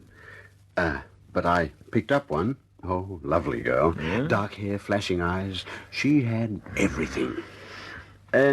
Public relations officer or something, they called her. Wait for it. Well, she was hell-bent to get a story out of me. I refused to utter a word till she came to dinner. And did she? Several times. Yeah. She got her story in the end. And I got mine. Nice work. Oh, talking of stories, Mickey, read this. It came in the mail this morning. The Vicarage, Lower Paddlington. Yeah. Lower Paddlington? Sir, in international bird-watching circles, the bombing of the Mona Dam has caused grave concern. For 3 years previous to the outbreak of war, a pair of ring-necked whooper swans nested regularly on the lake. They are almost the rarest of Europe's great birds. The only other pair known to have raised a brood during recent years were a pair of the Arctic subspecies, which were photographed by the aunt of the late professor. Has anything been heard of the fate of the Mona pair? Excuse me. Probably the last in Europe. And in view of the rarity of these beautiful birds, why was the bombing of their home permitted? Furthermore, assuming that this operation was necessary, could it not have been deferred until the cygnets, if any, were full grown? Oh, no, Guy, it can't be. It just can't be. Yeah, well, that's what I thought. Anyway, they sent it to the Times. Did the Times print it? No. Oh, then it must be a gag. Oh, did I tell you I got a letter too? Oh, where from? Australian headquarters. They want a souvenir of the dams raid for the War Museum. You going to send them one? Well, what did you suggest? Can't sell them the whole ruddy dam. A beer bottle, eh? Full of water? Oh, by the way, big day tomorrow, Mickey. The King and Queen are coming down. Big parade? Big parade, and a big party after. It's Dave Shannon's 21st birthday. That makes it a command performance, a royal command performance. Yeah, I see what you mean. Oh, by the way, yeah. I'd like to take a look at these. Well, what's this? Have you been doodling or something? No, I've called for designs for a new squadron badge. I'm going to ask His Majesty to choose one when he comes down. Oh, give us a look. Yeah. Oh, this is my choice. Yes, I like that one, too. Yeah, very good. A breached dam, water pouring out, thunderbolts above, and a French motto. Why French, guy? No, it came from France. Marie Antoinette. Après nous, le déluge. After us, the deluge. Oh, boy, how true that is. Might almost be a warning about Dave Shannon's party.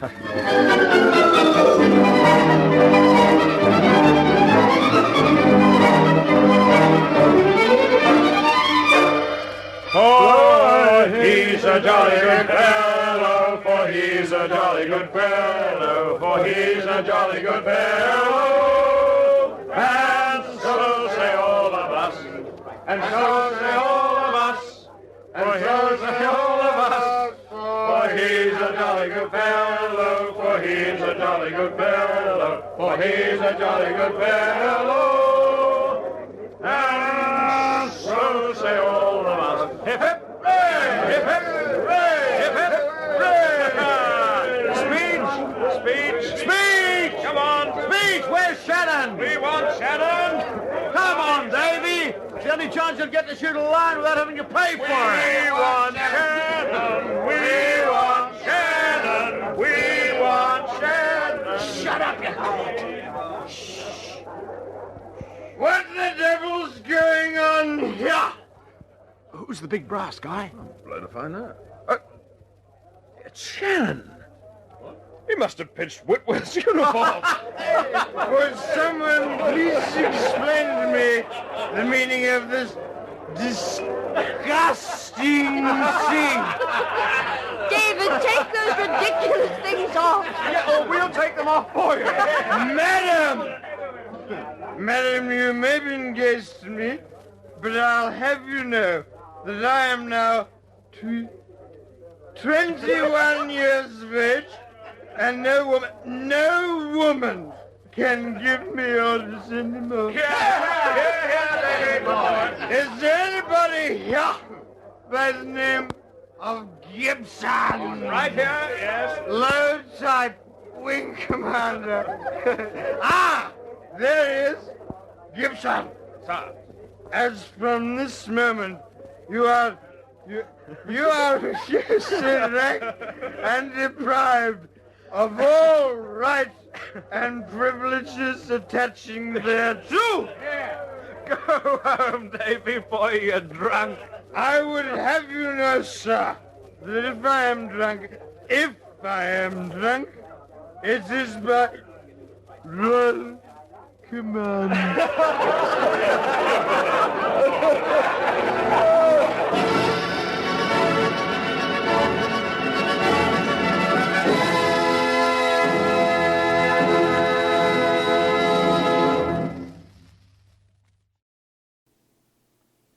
Thanks very much for joining us this evening. We'll see you again, we hope, next Sunday, the 25th of March, 2024.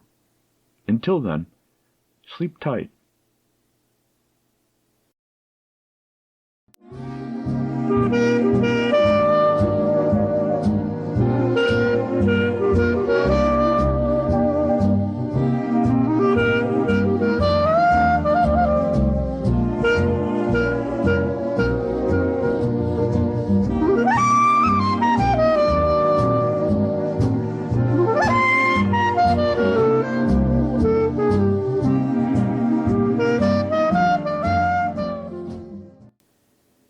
This is a production of Lobato Studios, Sao Paulo, Brazil.